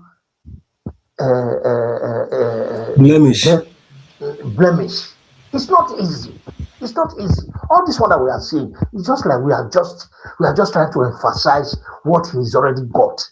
Peter Obi is too much to be discussed in this way. Once the vote is cast and there is no compromise, Peter Obi will win landslide. Other parties will get 20%. He will get 80% only. Only him will get 80%. The fear that I have is what I'm having, and is what I continue having, and that's the palpitation I'm having, is how will our vote count? Once our vote counts, Peter Obi don't need to campaign. He will win every single election. Do you know how many people that became who they are, that have decided to become APC or PDP today, that Peter Obi brought in just because of his name in Labour Party, in the House of Reps, in local government council, in Senate, in governorship and all that? Do you know how many of them? Just that name, Peter Obi, brought them to limelight. And Okada man was tapped on top of Okada to go back that he has won an election in the north.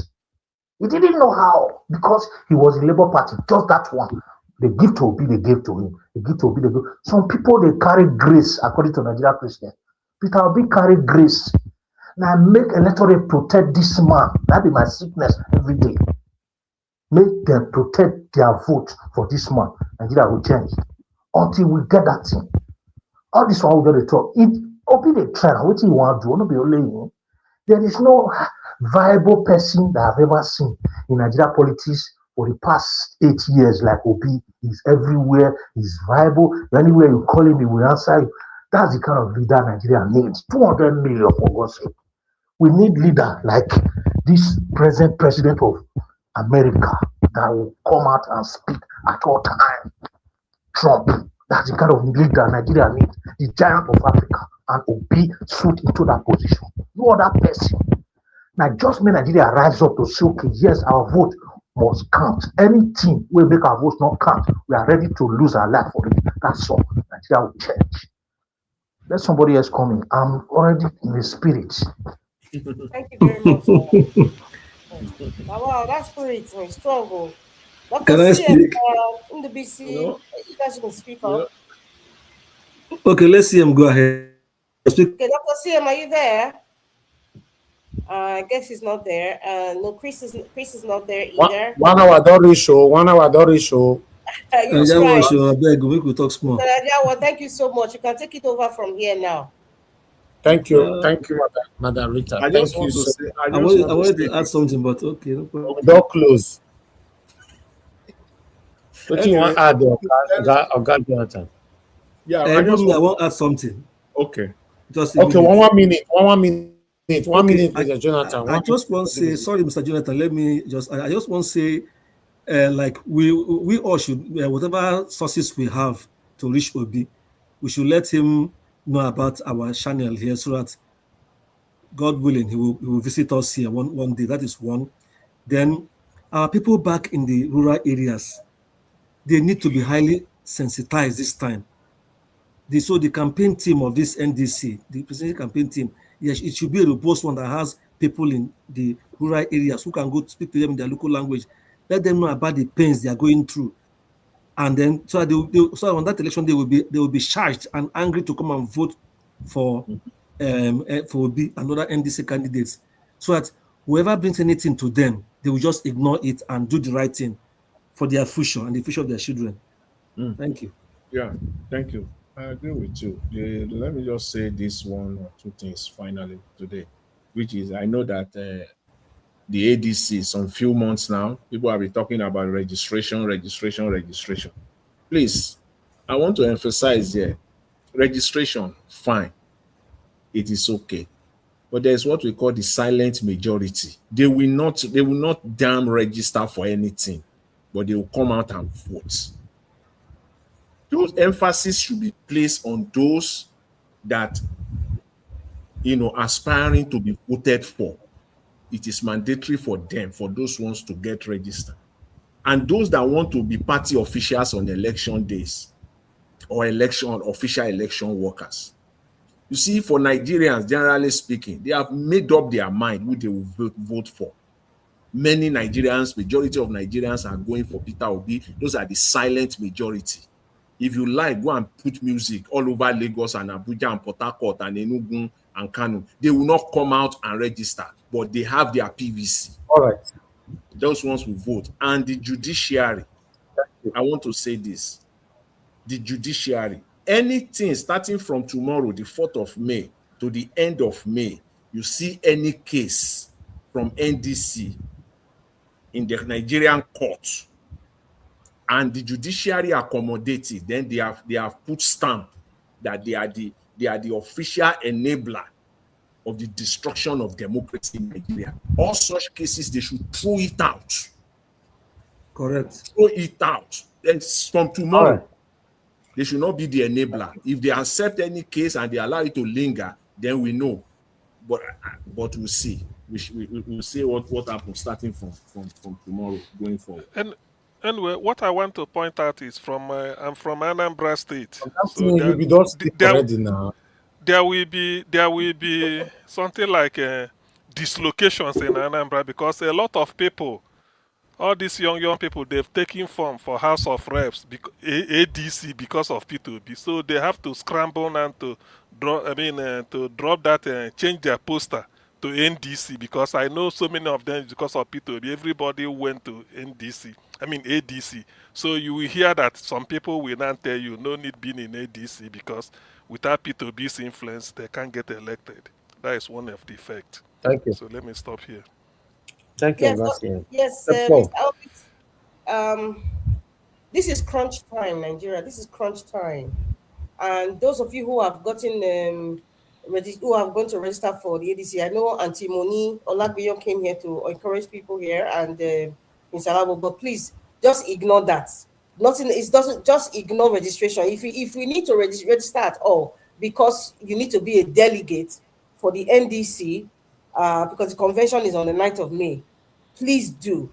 That's why we need more information from the NDC now. If people need to register now, so they can, if they want to go by voting or consensus, I wish they go for consensus and not waste anybody's time. But there's no more time anymore, And then in fact, by Monday next week, we need to see the temperature of the NDC picking Peter Obi. There's no time to waste. I don't know why we're in the 5th month of the year. After in 2 weeks' time, we're going to June already. So there's no time. If NDC want to slow things down, then they are not ready. Peter Obi should go to the next. I will suggest PRP. Because the time is short. From now to May 21st, time is so short, and we are desperate, and we need to start pumping up the volume, pumping up the pressure. The NDC, Peter Obi's camp, everybody walking around him. We need to see things that are going on that is gearing towards Peter Obi being the candidate. If anything is less than that, we should just move on. There's no time to even deliberate about it. But if you want to register for the ADC, please cancel your registration. In fact, deregister yourself. If not, ignore it. Cancel everything concerning ADC, my people. Thank you very much, Mr. Elvis. All right. I want to thank every one of you that came in today. God bless you all for always coming out to put your voice to what is affecting us in our country. We are doing our part. I'm telling you, your voices, our voices are going far. And God will bless you now. Thank you very much for your effort. I appreciate every one of you right there on the comment section. My mother of Mommy Diaspora. Thank you very much, Mommy Abu Azi, Mother Peggy Modi, Mother Eugenia, Mother Stella Masevedo, Michael and Emaro, Mr. Johnson Emmanuel, and many, many more. We appreciate you all. Madam, I'm a bright. I can see you, man. Thank you very much, man. I appreciate you and many others. I appreciate those of you that supported us today on the platform. Oga Kingsley, Mr. Joseph Oji, and Osayin Gamede. God bless you all. Thank you, Madam Rita, once again. Thank you, Oga CM, Mr. Jonathan, Oga Chris, Oga DBC, Our Dream Nation. Thank you, Abdul Malik, Mr. Odua. Thank you. And our callers, Madam Emmy, Madam Deborah, Mr. Alex, and many others. We've come to the end of the broadcast. Fingers crossed, we have a better Nigeria in our time. As for me, regardless of whatever that is happening, I'm very, very happy that Peter Obi moved out of ADC. I'm very, very happy, but right from day one, I never really trusted that ADC, but because Peter Obi was there, we have to pretend. Even to promote them was difficult for me. To showcase their website on my platform for people to go register was difficult for me to do. Yes, because the people that were there, it's difficult to promote them. But I'm happy with this. So look out for us tomorrow. We might be coming live during the day if there's any need to. Since Peter Obi is officially moving out today. It's already after 12 here. I appreciate you all, my people. Now God bless you now. Please press on the like, help us to share. Have a good night and bye for now.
Awaya gina ya na chieze.